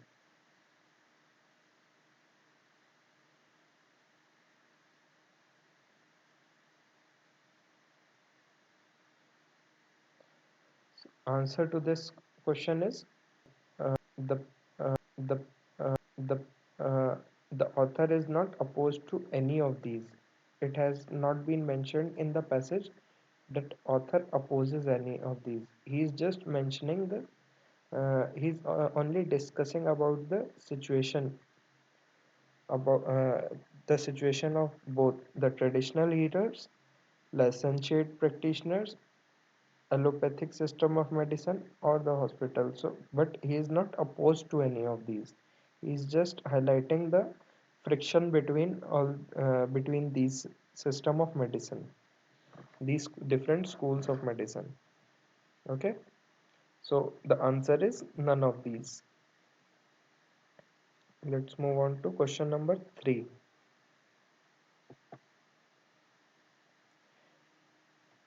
It can be inferred from the contents of the passage that the author's approach is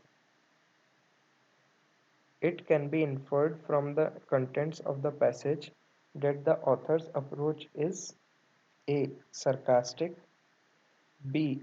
Constructive, C. Indifferent, D. Fault finding, or E. Hostile.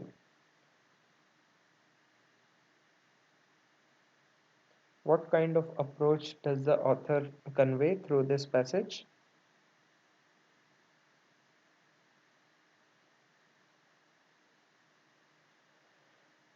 What kind of approach can be inferred from the contents of the passage?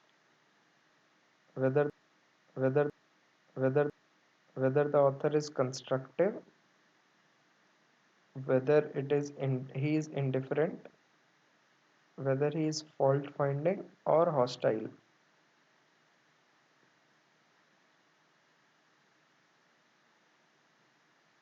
We can clearly eliminate option E, hostile, as well as option C, indifferent, because uh, The author is clearly discussing about these ideas and trying to make some addition. Although he is also finding faults in the system, and also he's sarcastic when he says when he discusses about the objective of Milan conference, but most appropriate answer is option B. The answer is option B. In the passage, author has given the reasoning and the solution to the prevailing problem which can be implemented. So he has highlighted the problem as well as given a solution to the problem. Okay, therefore his approach is constructive. Option B is correct, constructive. It can be inferred from the contents of the passage that the author's approach is constructive, not sarcastic or fault finding, but constructive, because we have to go with the most appropriate answer. Question number 4. To make the conference really useful, the author suggests to make the conference really useful, the author suggests the international conflict involved. B. That it should address itself to specific issues. C. It should give importance to indigenous systems of medicine. D. That it should not pass radical resolutions. Or E. None of these. To make the conference really useful, the author suggests which of these options? A. Resolving the international conflict involved. B. That it should address itself to specific issues. C. It should give importance to indigenous system of medicine. Or D. That it should not pass radical resolutions. Or E. None of these.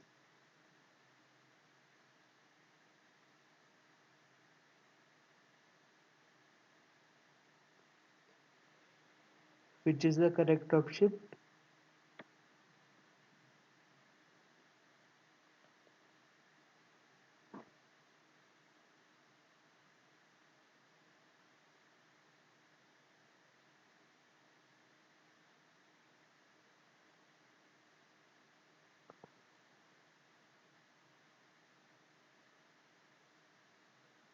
What has the author mentioned here? These are complex issues, and Milan Conference would perhaps be more fruitful if it were to discuss such more specific subjects.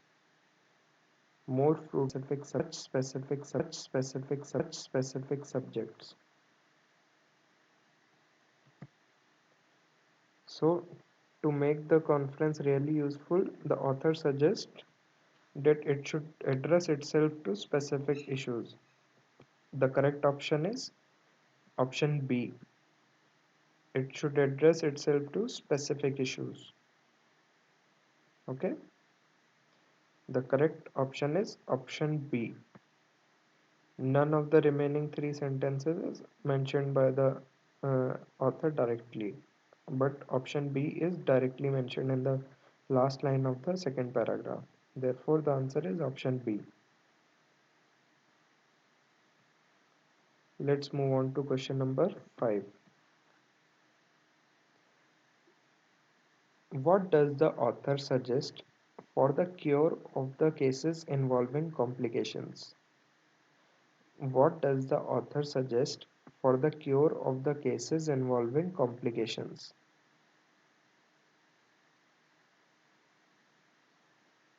A.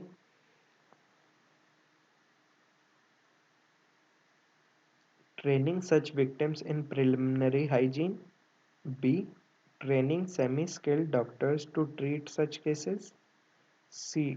Treating such cases at well-equipped hospitals in district places.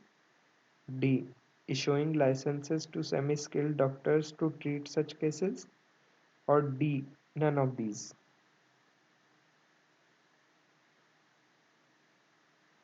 For the for the cure of the cases involving complications.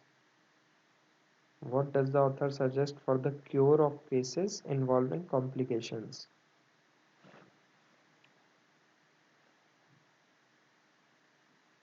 Whether he suggests training such victims in preliminary hygiene or training semi-skilled doctors to treat such cases or treating such cases at well-equipped hospitals in district places or issuing licenses to semi-skilled doctors to treat such cases.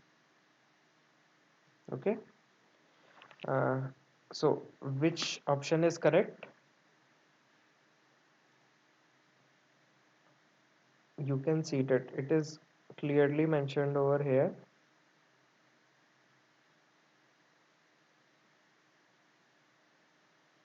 that to get villagers that more complicated ailments can be referred to properly equipped centers in district towns, cities, and metropolises. Therefore,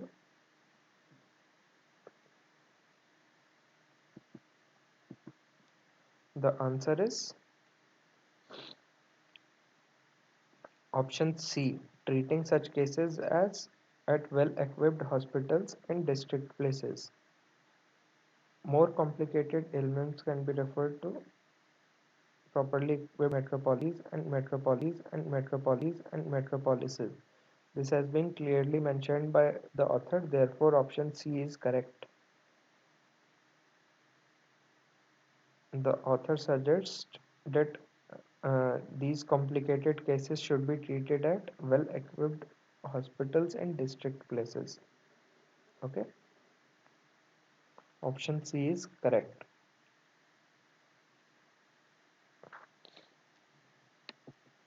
Now let us move on to passage number 3.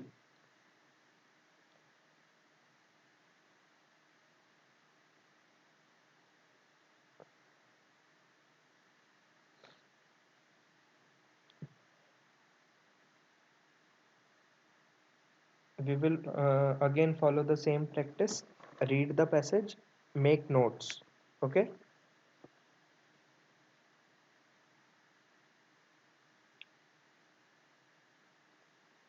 With practice, you will be able to read the passages quickly as well as make the notes quickly and in shorter format. In this way, you will be able to save a lot of time in your competitive examinations. Now, let us read this passage. India has come a long way since the Bengal famine of 1943. The food situation in India, once characterized by chronic shortages and the spectre of famines, has changed dramatically over the years. From being the biggest recipient of PL 480 and during 1960s, India today is relatively self-sufficient in food grain at the given level of incomes and prices. In fact, it has marginal surpluses. The General Agreement on Tariffs and Trade (GATT) has been signed with India as one of the signatories, under which all countries will have to gradually open up their agricultural sectors.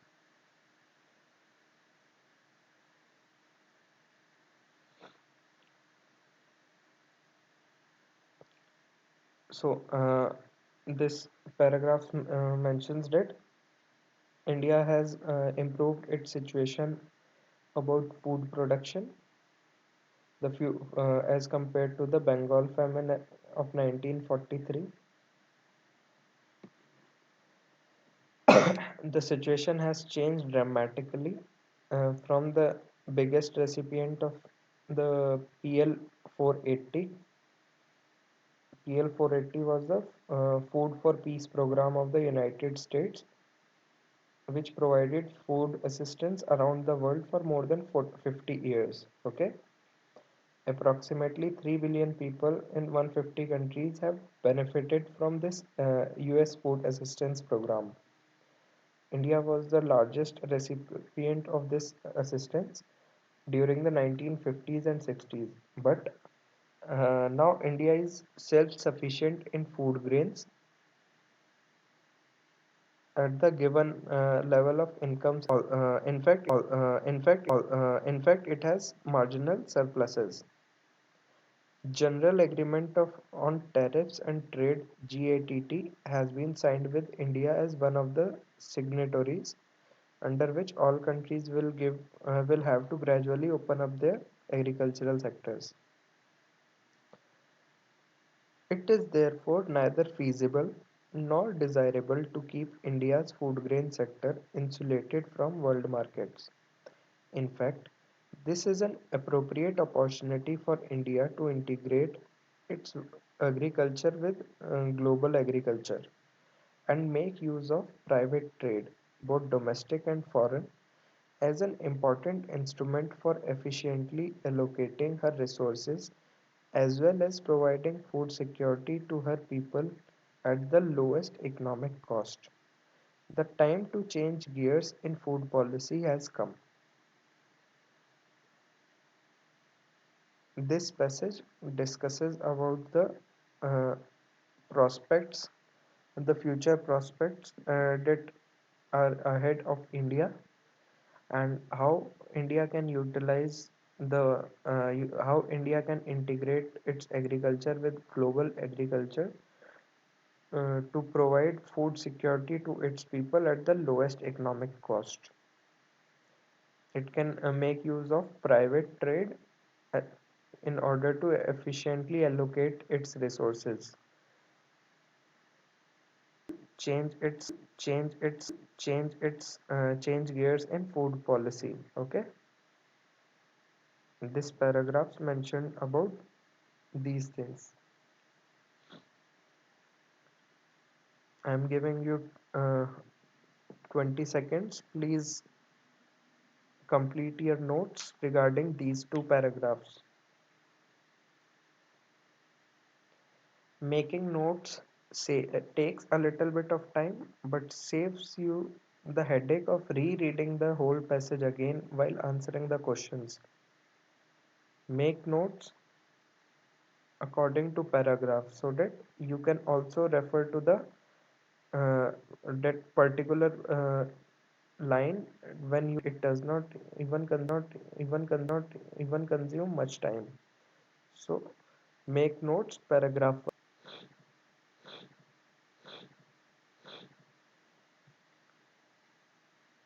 Now I am moving on to the part 2 of this passage. Okay, this is continued after the last paragraph.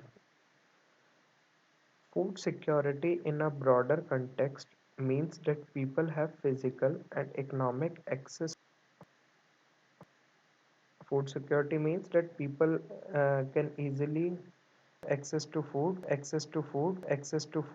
They do not face any problem physically or economically. Okay, since food grains have the largest share in the food basket of the poor in a developing country like India, it is the availability of food grains that lies at the heart of food security.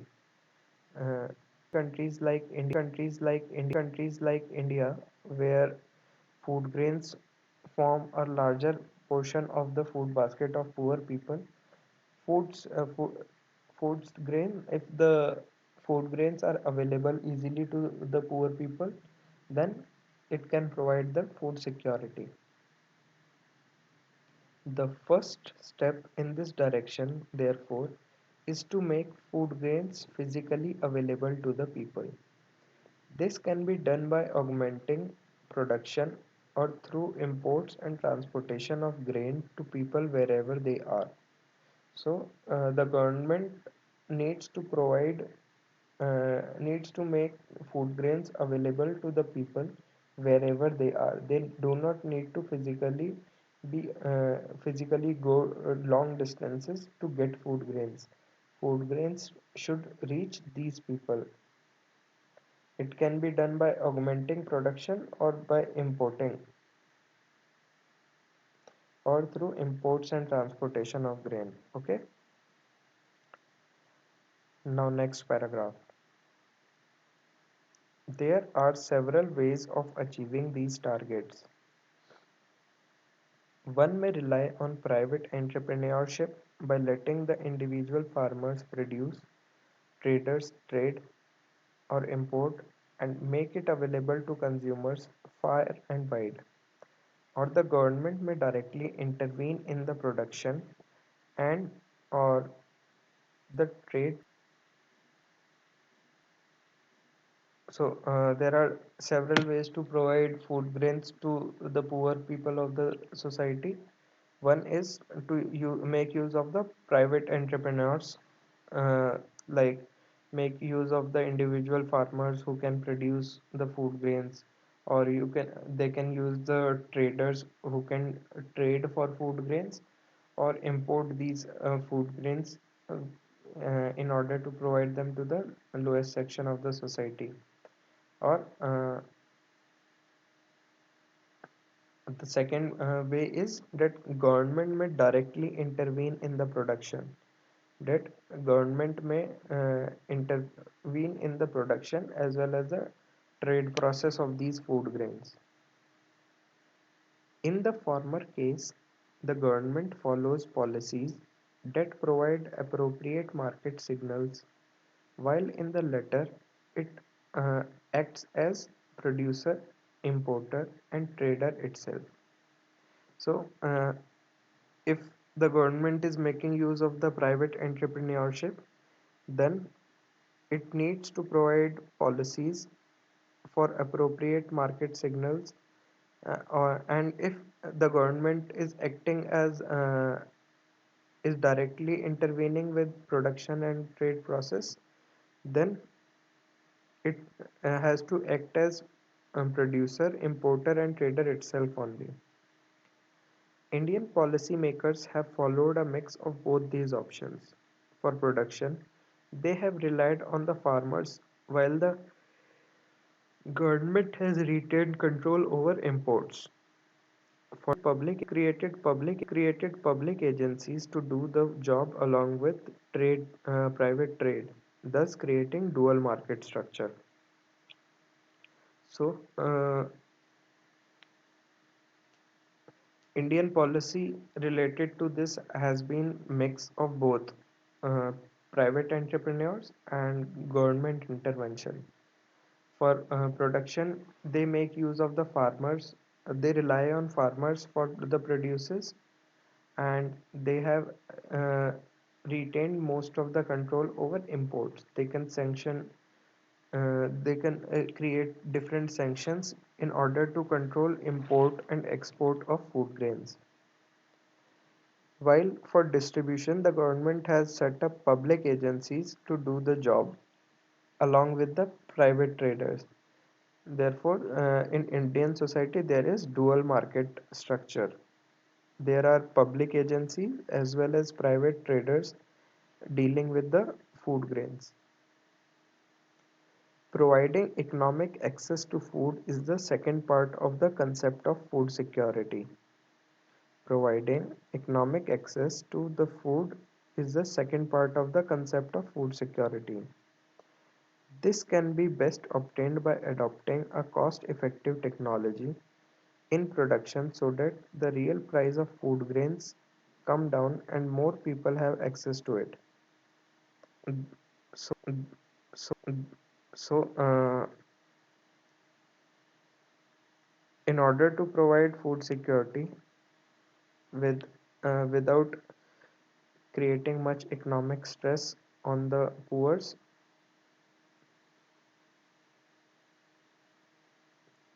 they have to adopt cost-effective technology in production so that the real price of food grains come down and more people can access it. In case it fails to reach the larger sections of the population, the government can directly subsidize food for the poor.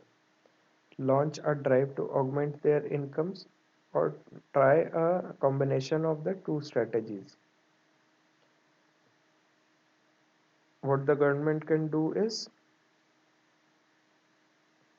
the government can directly provide subsidize the food for poor, or it can launch a drive to augment their incomes, that is to increase their incomes.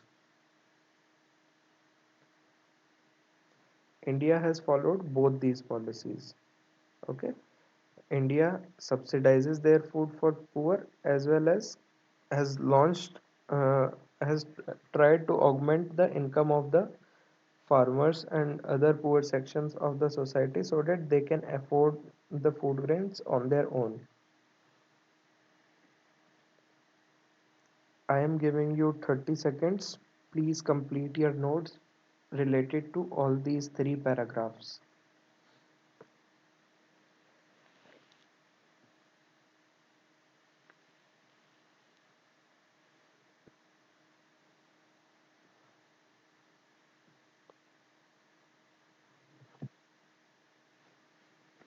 Please skim through these paragraphs and try to identify the theme of each para.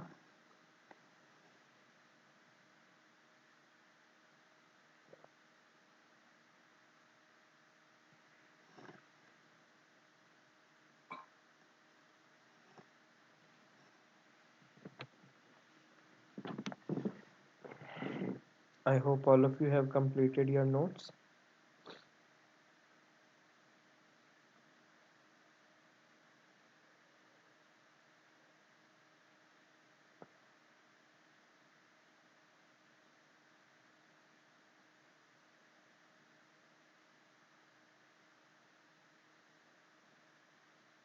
Now let us move on to our practice questions. Question number 1. India has come a long India has come a long way means that A. Many years have passed after the Bengal famine. B. The food position is now largely improved. C. India now handled such problems under the PL 480 scheme. D. India has advanced in science and technology. And option E, none of these. Which of these is the correct answer for our question? India has come a long way means that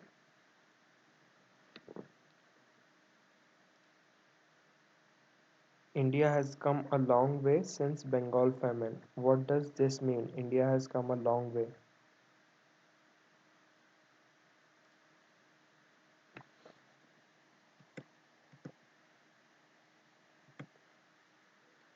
India has come a long way means that many years have passed after the Bengal famine.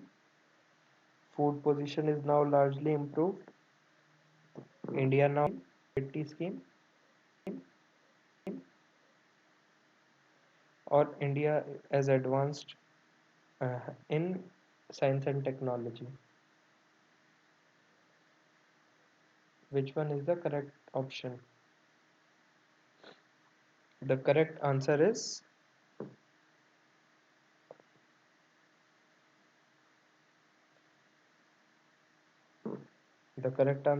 option B.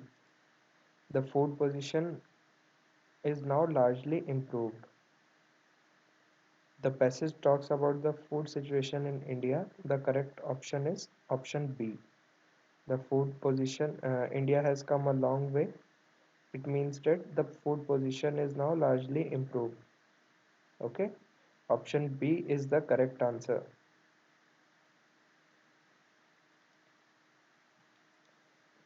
Question number 2.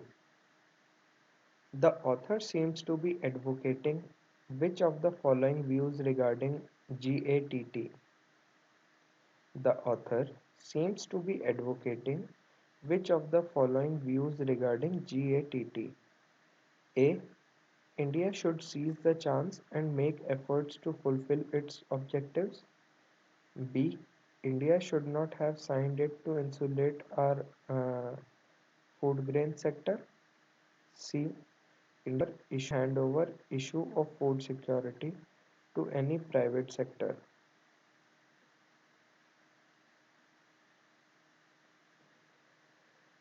Option D. India should have signed GATT excluding the agricultural sector. Or option E. None of these.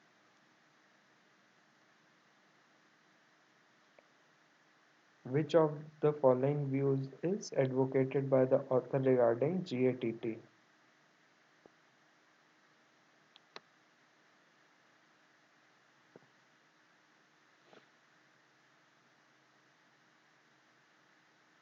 Which of the following views regarding GATT is being advocated by the author? A. India should seize the chance and make efforts to fulfill its objectives. B. India should not have signed it to insulate our food grain sector. C. India should hand over issue of food security to only private sector. And option D. India should have signed GATT excluding the agricultural sector. Option is none of these. Go through this passage.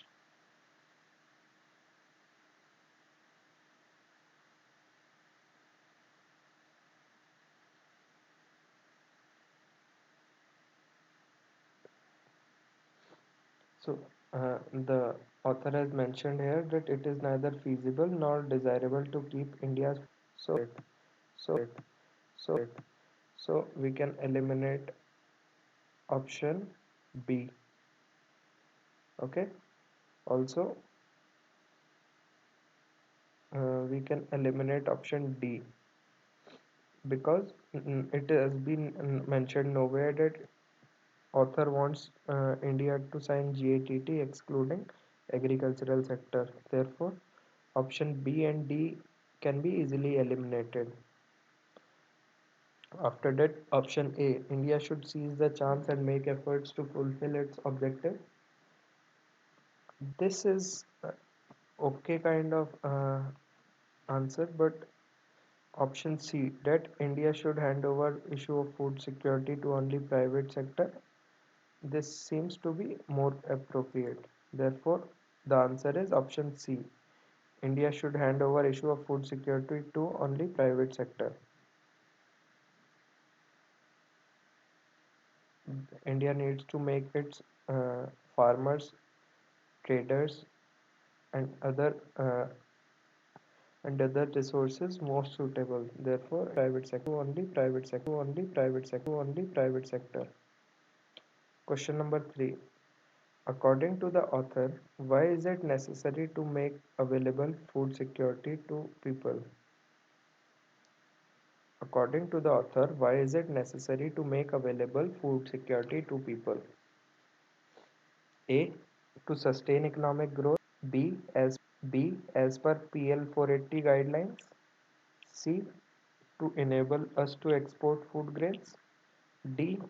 Not given in the passage. Or E. None of these. According to the author, why is it necessary to make available food security to people?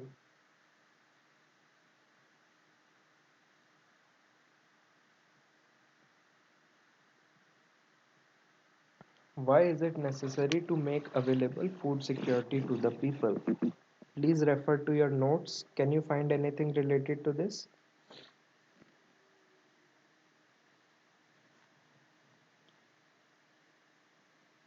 When in the passage has the author discussed about this necessary item which in order to make available food security to the people? Why is it necessary to make available food security to the people? Skim through this passage whether it has been mentioned anywhere.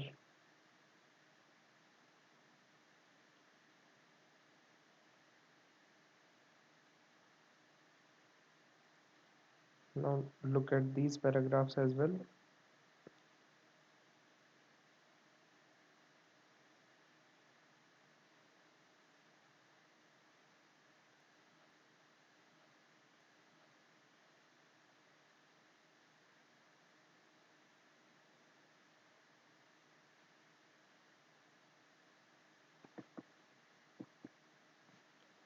So, could you find anything related to this?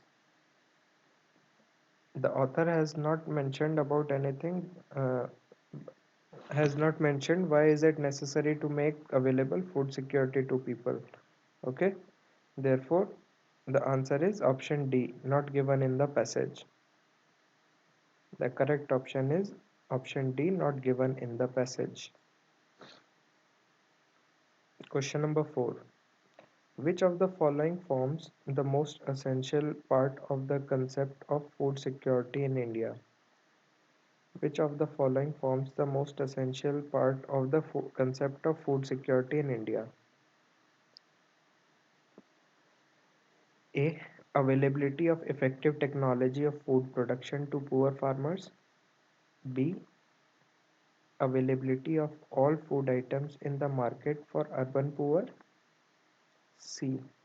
Easy access of the food grains to the weaker sections at affordable prices.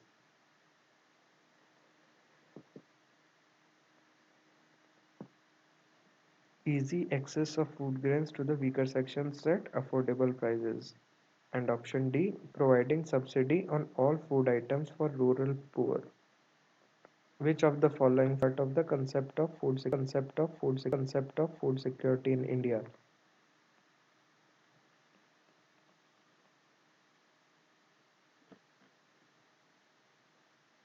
Is the basic concept of food security in India? Whether is it availability of farmers or availability of food items in the market for urban poor, or easy access of food grains to the weaker sections at affordable prices, or the last one, providing subsidy on all food items for rural poor. Option A is none of these.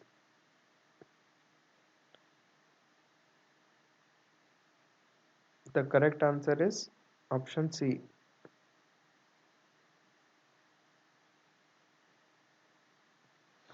Easy access of food grains to the weaker sections at affordable price. This is the most essential part of the concept of food security in India. To provide food grains to the weaker sections at affordable prices. Okay, I hope all of you answered these questions correctly. Let us move on to question number 5.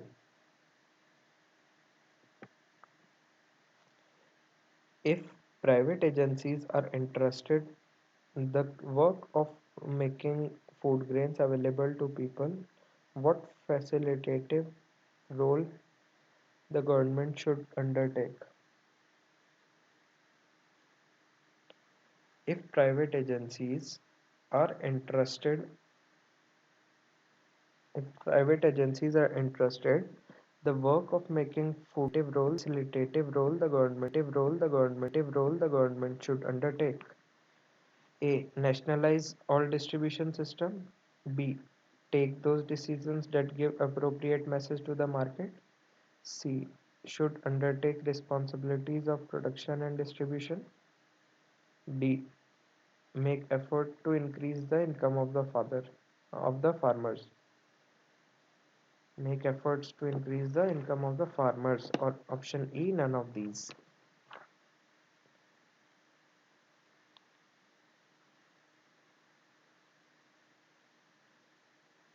What facilitative role the government should undertake?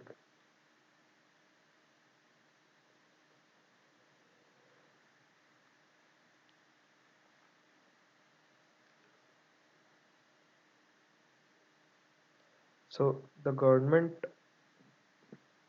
should undertake the responsibilities of production and distribution. Okay, the farmers can produce,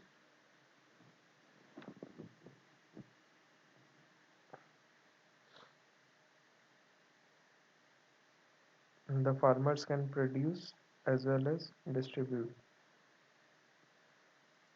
The answer is option C, should undertake responsibilities of production and distribution.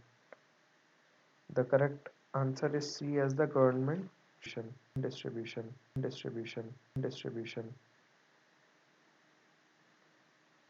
Question number 6, paragraph We are working on the third paragraph. Question number C. Question number 6. Which of the following can be inferred from the general view of the author in the context of the passage? Which of the following can be inferred about the general view of the author in the context of the passage? A. Full advocate of liberalization and privatization. B. State controlled, socialistic but closed economy. C. A very practical and pragmatic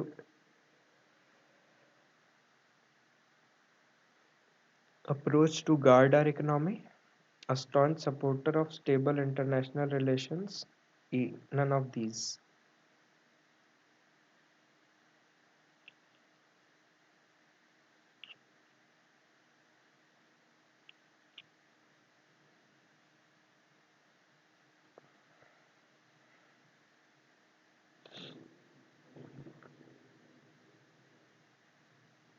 Which of the following can be inferred about the general view of the author in the context of the passage? Option A. Full advocate of liberalization and privatization. Option B. State controlled, socialistic, but closed economy.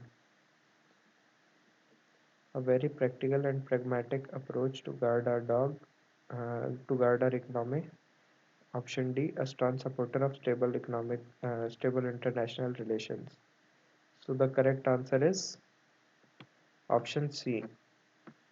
A very practical and pragmatic approach to guard our economy. The author has described about policies to guard the economy. So as compared to option A, option C is more relevant and accurate.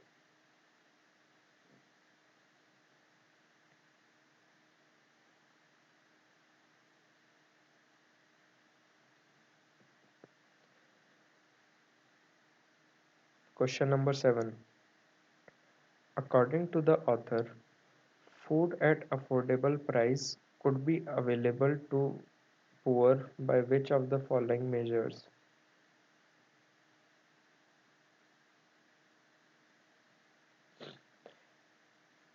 According to the author, food at affordable price could be made available to poor by which of the following measures?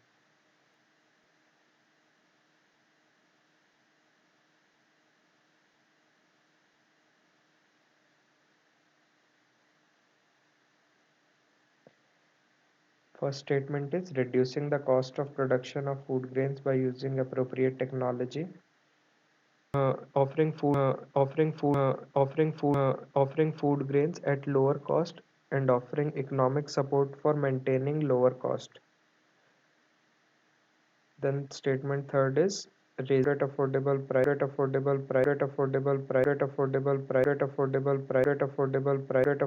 price could be made available to poor by which of the following measures?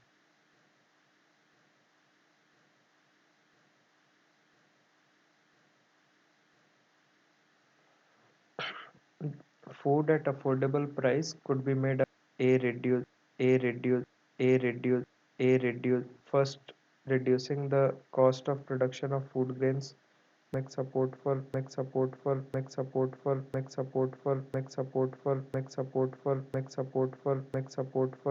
maintaining lower cost, and third raising the earning of the poor.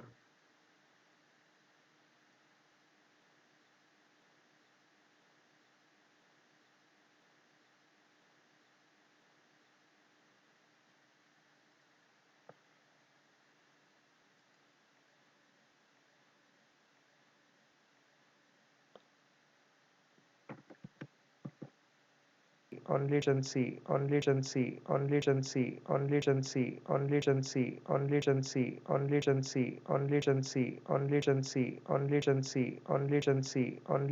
3 is correct, or option D all 1 2 3 of these.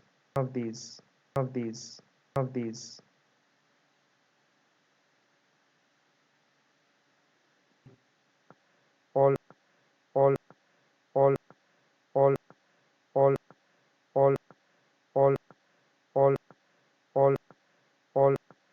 All 1, 2, 3 are the correct options. Affordable, affordable, affordable food can be provided to uh, poor at by reducing grains, offering food grains at lower cost, and offering economic support for maintaining lower cost. And option 3, raising the earning of the poor. All three of them are mentioned in the paragraph. Therefore, option D is correct. All one, all one, all one, all 1, 2, 3 are right statements for this question. Question number 8. Number 8. Choose the word which is most opposite in meaning to the word given in bold as well as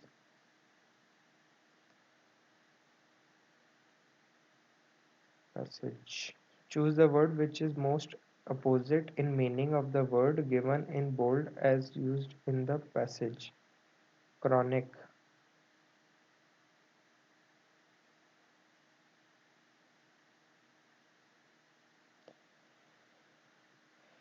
Which word is the opposite in meaning of the word given in bold? That is of chronic. Option A, acute. B, fleeting. C, irregular. D, temporary. E, recurring. Which one is the opposite of chronic?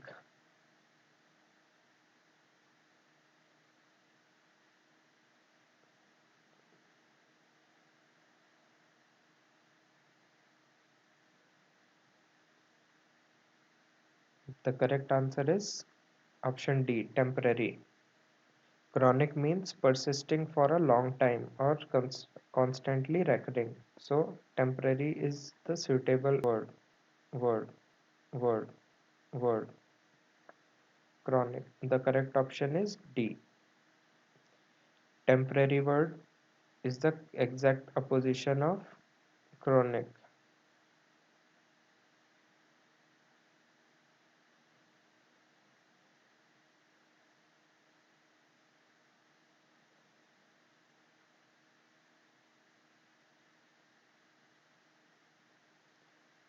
Option D is correct.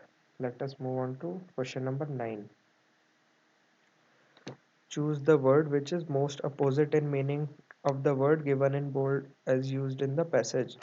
Integrate. We have to find the opposite of integrate. Option 1 is isolate, B, analyze, C, distinguish, D, mark, E, distribute.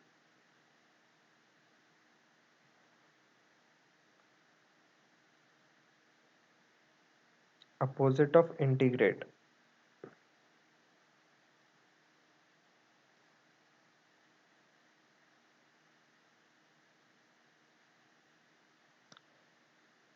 The correct answer is isolate. Opposite of integrate is isolate. Integrate means to come together. Isolate means alone. Choose the word which is meaning as the word given in bold as used in the passage. Relied.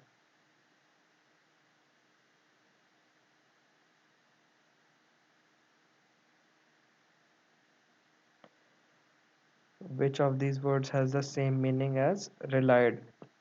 A, emphasized. B, depended. C, convinced. D, followed. E, referred. Which has same meaning as relied?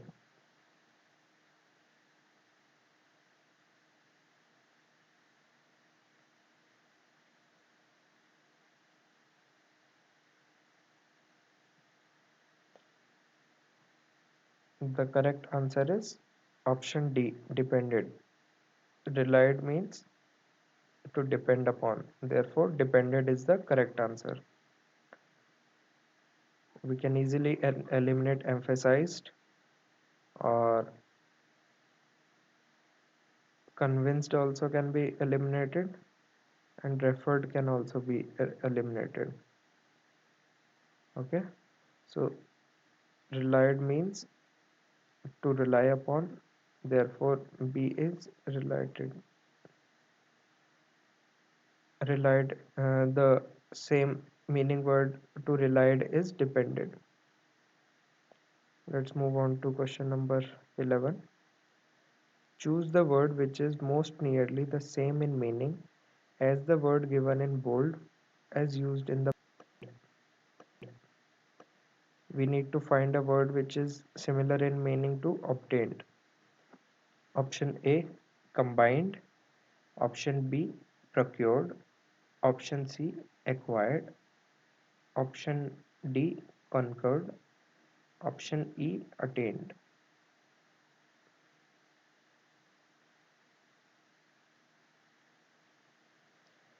Which of the words is similar in meaning to obtained? A, combined. B, procured. C, acquired. D, conquered. And E, attained.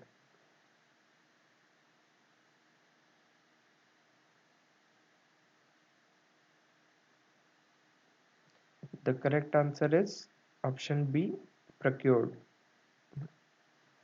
The correct answer is option E, attained. Obtained, attained. E is the correct option. Obtain means to achieve something after a long period, and attain means to gain something after a long period.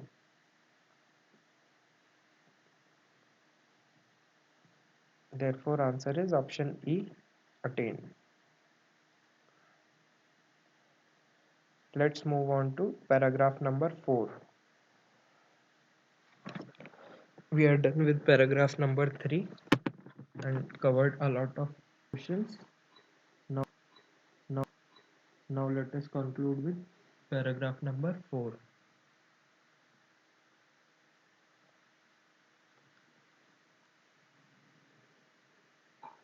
Start reading and making notes.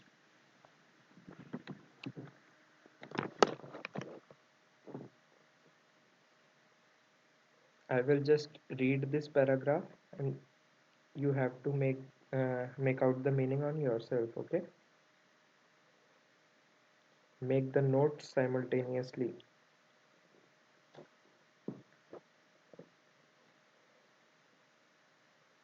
The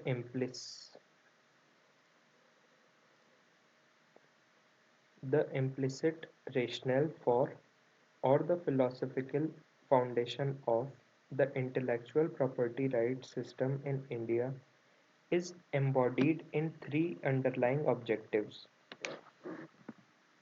First, it seeks to strike a balance between the interest of producers on the one hand and consumers on the other, that is, those who develop the scientific knowledge or innovate and those who use the goods or services derived therefrom.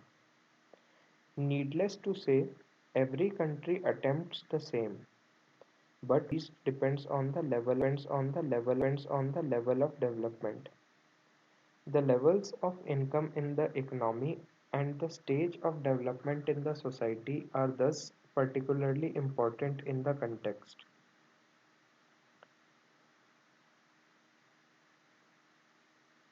So this paragraph balance talks about the intellectual property rights in India.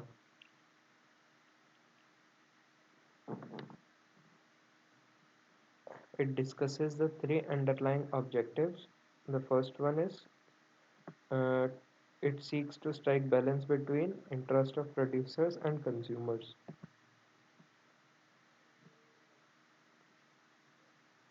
Every country attempts to do the same, but the balance is reached uh, only what balance is reached is only dependent on the level of development. The levels of income in the economy and the stage of development in society are thus particularly important in the context. So the level of income in the economy and the stage of development of society decide upon the balance bet, uh, uh, decide upon the balance between the interest of producers and consumers. Okay, this is what is mentioned in this paragraph. Let us move on to the second paragraph. The logical exclusions follows follows follows from this objective. Methods of horticulture and agriculture, as also food, are excluded because such dependent on agriculture for a livelihood. The purchasing power of the poor, even for food, is limited. The purchasing power of the poor, even for the food, is limited, while drugs and medicines are excluded because millions do not have access to basic health care.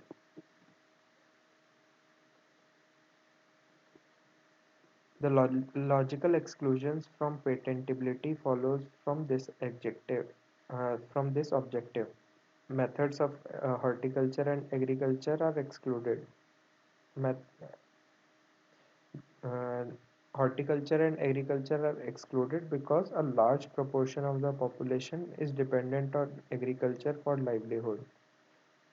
The purchasing power of the poor, even for food, is limited, while drugs and medicines are excluded because millions do not have access to basic health care.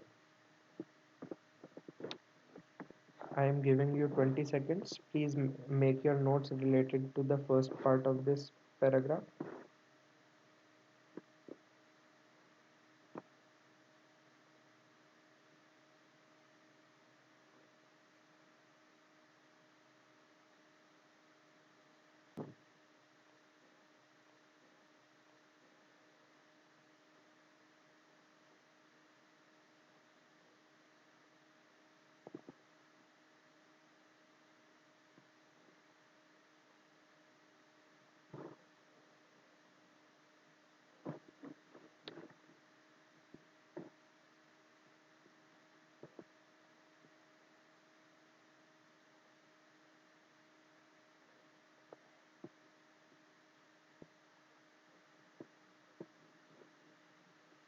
I am moving on to the second part of the passage. I hope you have completed your notes and also understood the ideas mentioned in paragraph 1 and paragraph 2. The second part is second, it endeavors to ensure rewards for the owners of knowledge or the innovators, but at the same time aims to place a limit on the monopoly profits or the quasi-rents which may be appropriated by the entity that commercializes the technology or transforms the scientific knowledge into a marketable product. So the second principle is that it ensures rewards for the owners of knowledge or the innovators, but it limits the monopoly profits or the quasi-rents which the entities might be which the entities uh, did earn from earn from earn from earn from the uh, earn from their advancement. They do not want to transform the scientific knowledge into marketable product. This is the logic of compulsory licensing. There are two underlying principles set out in the Patents Act. Patents are granted to encourage inventions and to secure that the inventions are available in India. And patents are not granted merely to enable the patentees to enjoy a monopoly for the importation of the patented article. The third principle is it attempts to create an environment which is conducive for the diffusion of existing technologies and the development of new technologies in so far as technology is a basic determinant of development in a society that is a latecomer to industrialization.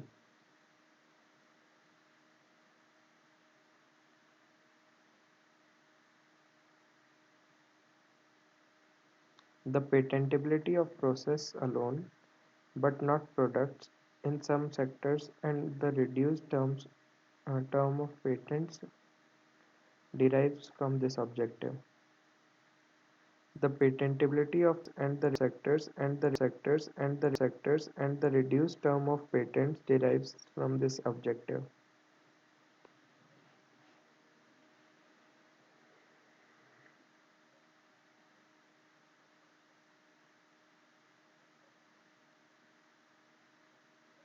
I am giving you 20 seconds. Please complete your notes.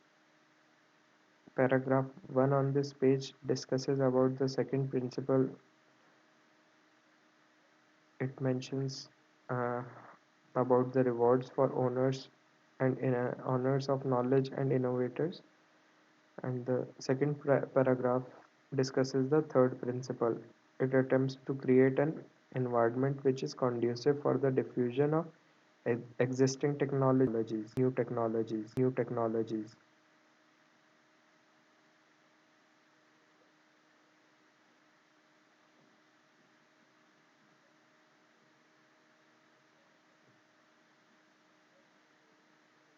I am giving you 20 seconds. Please complete your notes quickly so that we can move on to the practice questions.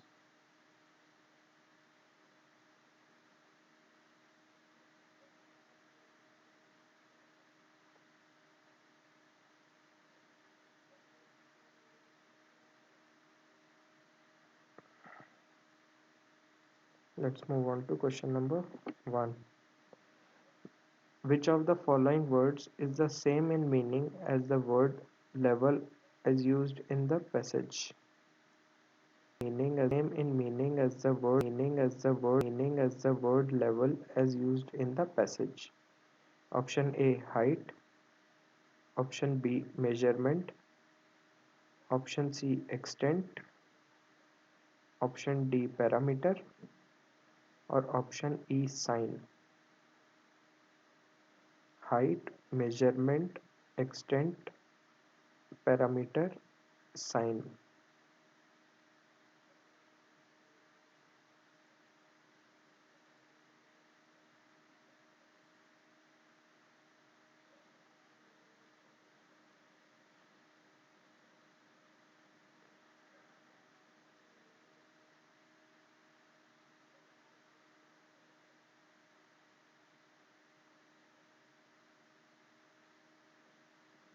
The levels of income in the economy.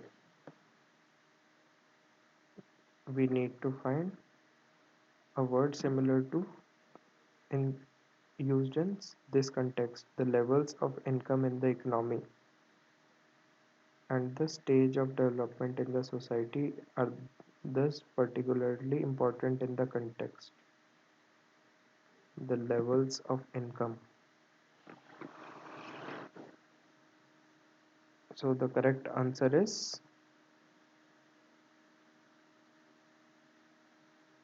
option C, extent.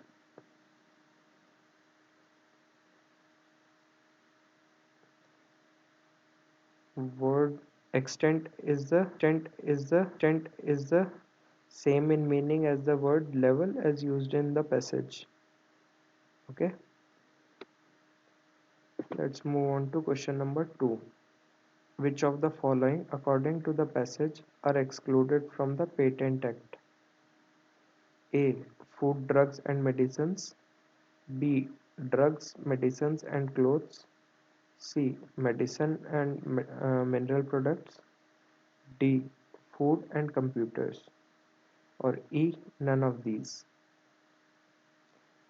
According to the passage, which of the following are excluded from the Patent Act?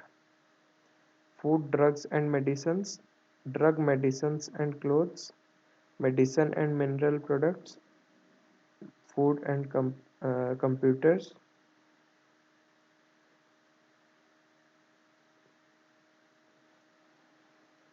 Please identify the correct answer. Which of the following, according to the passage, are excluded from the Patent Act? Logical exclusions from patentability follows from this objective. Method of horticulture, agriculture, as also food are excluded because such a large population depends on it. Drugs and medicines are also excluded because millions do not have access to basic health care. Okay, therefore, the correct answer to this question is which of the following, according to the passage, are excluded from the Patent Act? Option A. Food, drugs, and medicines are excluded from the Patents Act.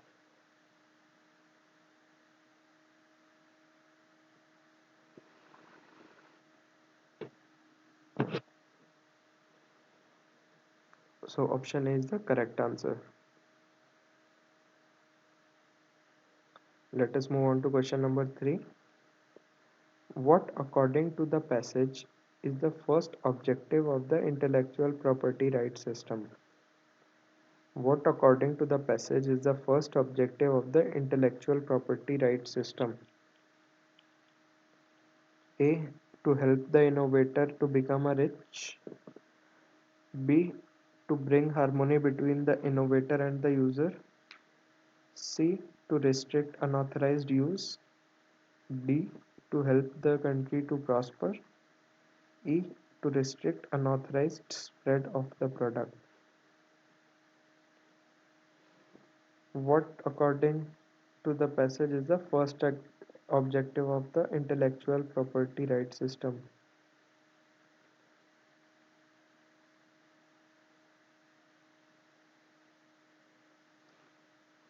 First objective is it seeks to strike balance between the interest of producers on one hand and consumers on the.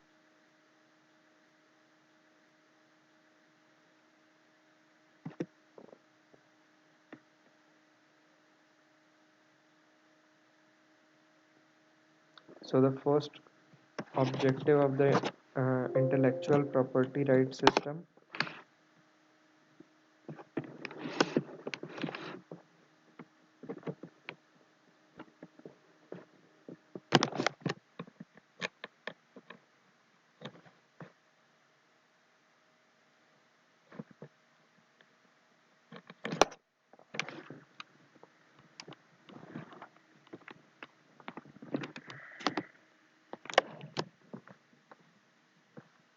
please mark the correct answer.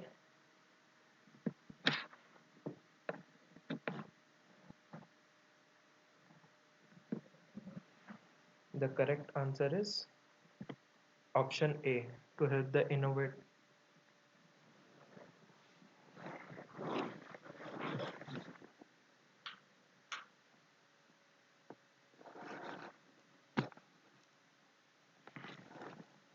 To help the innovator to become rich.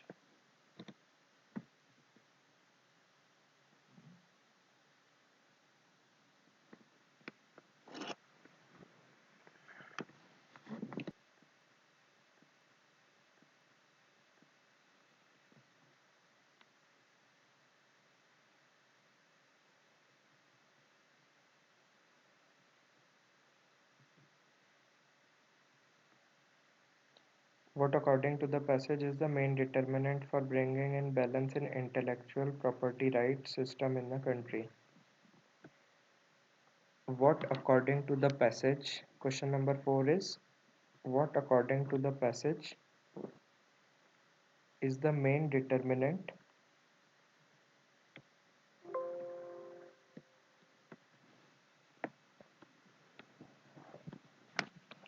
what, according to the passage, is the main determinant for bringing balance in intellectual property rights?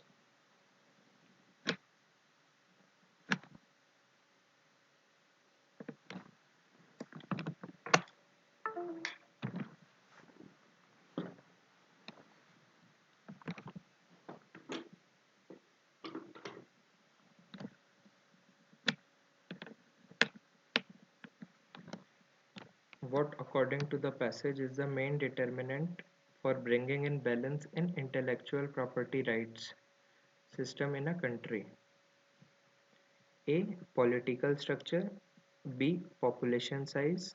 C. Agricultural production. Or D. Level of development. Or E. None of these. Which of the options is the correct answer?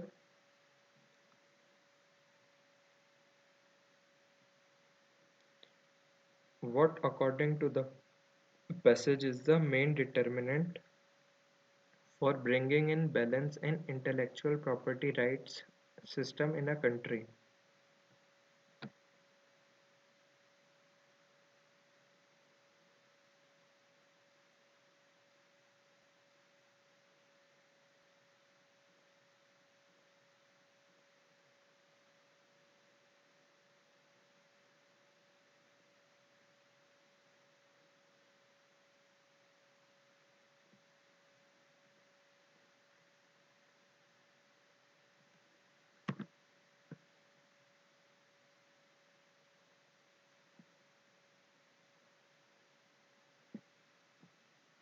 So the answer to this question is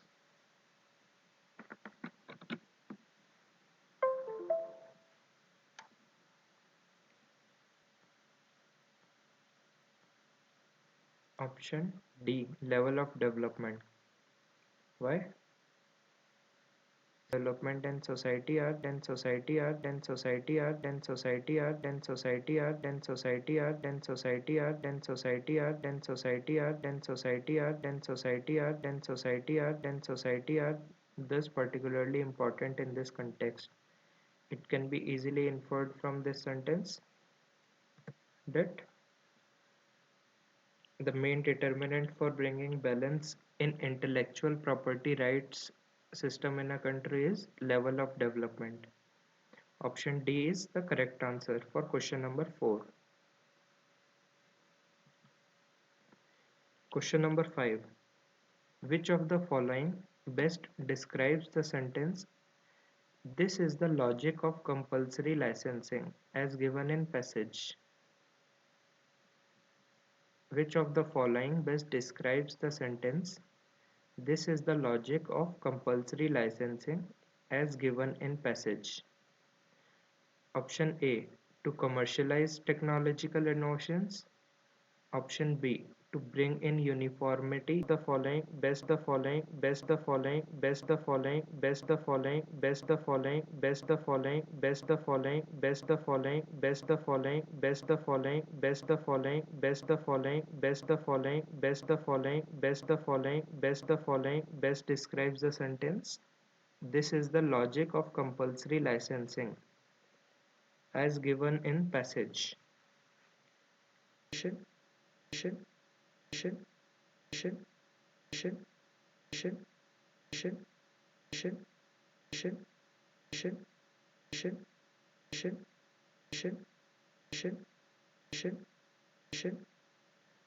To enforce control over profit making, to help users get the products.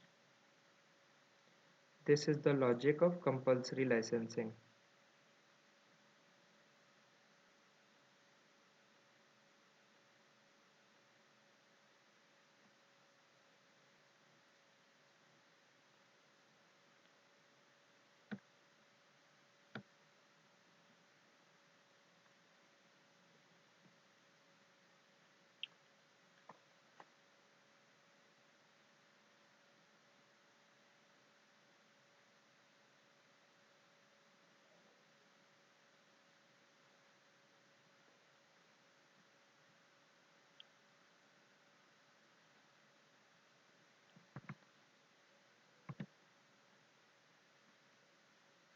So,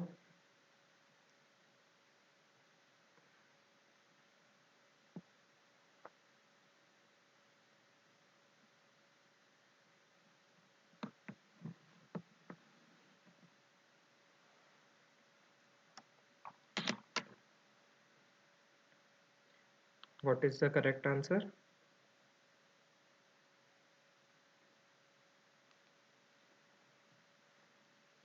This is the logic of compulsory licensing. Here it is mentioned that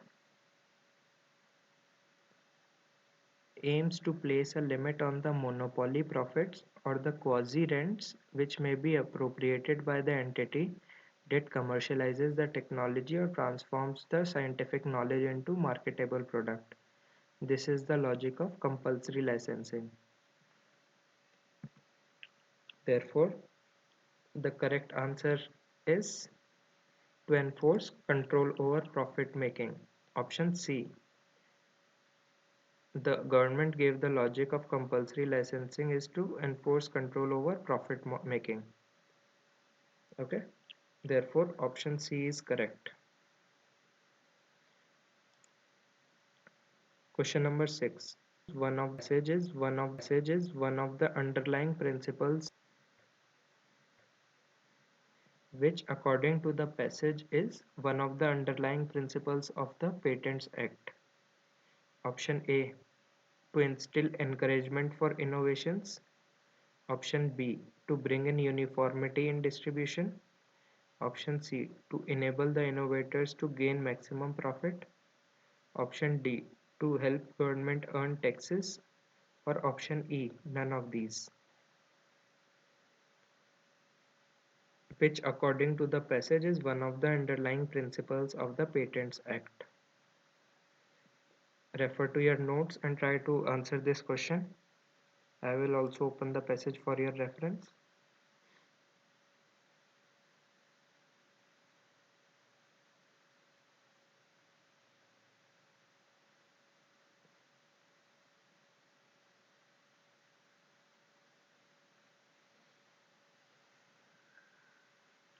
I hope you are able to find the answer in this passage.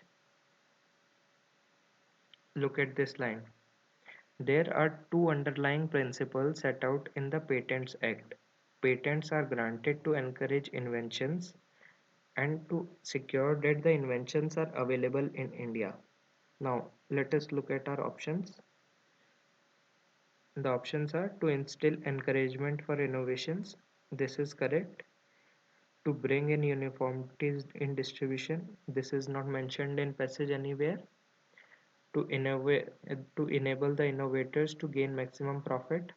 This is absolutely not mentioned in anywhere. Mentioned.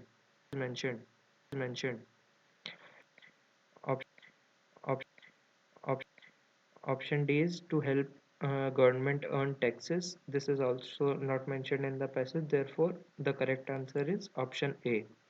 To instill encouragement for innovations. Underlying principle of the Patents Act is to instill encouragement for innovations. Okay, option A is the correct answer for question number 6. Let us move on to question number 7. Of horticulture and agriculture from patentability. Why, according to the passage, are methods of horticulture and agriculture excluded from patentability? A. Because the law does not provide for the same. B. Because a large part of the population is dependent on those. C. Because the government does not have the machinery to control this. D. Because the international law does not prescribe for the same. Or E. None of these.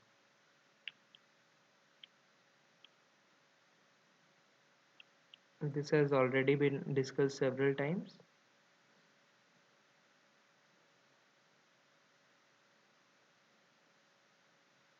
Please refer to your notes and mark the answer.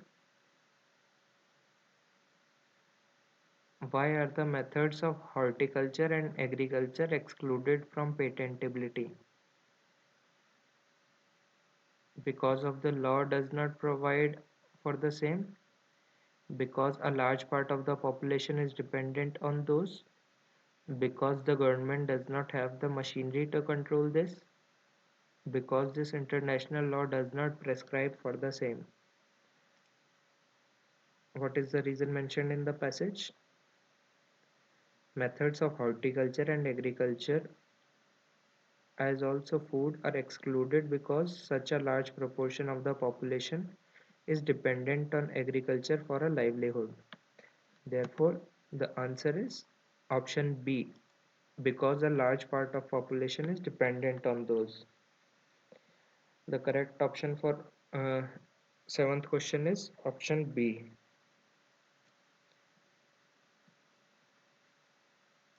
Let's move on to question number 8. What, according to the passage, is the third objective of the intellectual property rights system? What, according to the passage, is the third objective of the intellectual property rights system? Profit earnings by the innovators, environment for development of new technology and advancement of existing technology. C. To strike a balance between demand and supply. D. To protect people from various products. Or E. None of these. Which of these options is correct? What, according to the passage, is the third objective of the intellectual property rights system?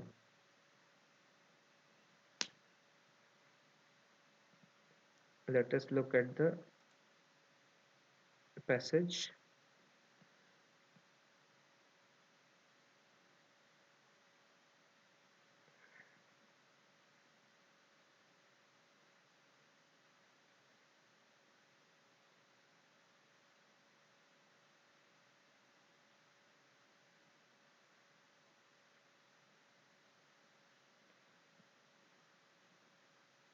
Third, it attempts to create an environment which is conducive for the diffusion of existing technologies and the development of new technologies.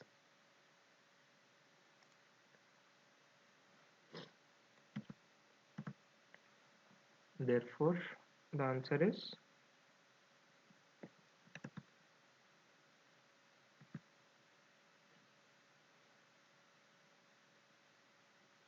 to create a conducive environment for development of new technologies and advancement of existing technologies. The third objective of intellectual property rights system says that is to create a conducive environment for development of new technology and advancement of existing technology. Therefore, option B is correct. Let us move on to question number 9, which according to the passage is envisaged as one of the basic determinants of development of a country. According to the passage is envisaged terminants of development of a country.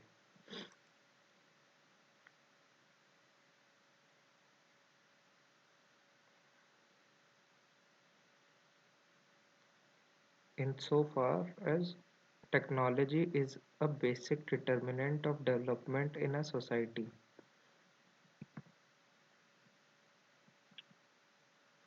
According to the text, what is the answer of this question? The correct answer is option D, technology. So, according to the passage, technology is envisaged as one of the basic determinants of development of a country. The correct answer is option D, technology. So, with this, we come to the end of this passage as well. I hope you were able to understand how we approach a passage and how to solve it as quickly as possible. In this session, we mainly concentrated on the accuracy and the method. You can improve your speed by practicing a lot more reading comprehensions. This is a very important topic because this helps you to get 6 or 7 questions correctly. To answer 6 or 7 questions correctly in the examination. Therefore, it is no harm to practice these reading comprehensions several times. I will encourage you to read newspapers, novels, or whatever may interest you in order to improve your reading speed as well as vocabulary. If you do not have good vocabulary, you will suffer a lot in solving these reading comprehensions. Okay? So I hope you will keep on practicing these reading comprehensions and score good marks in examination in this section. We will meet with a new video next time.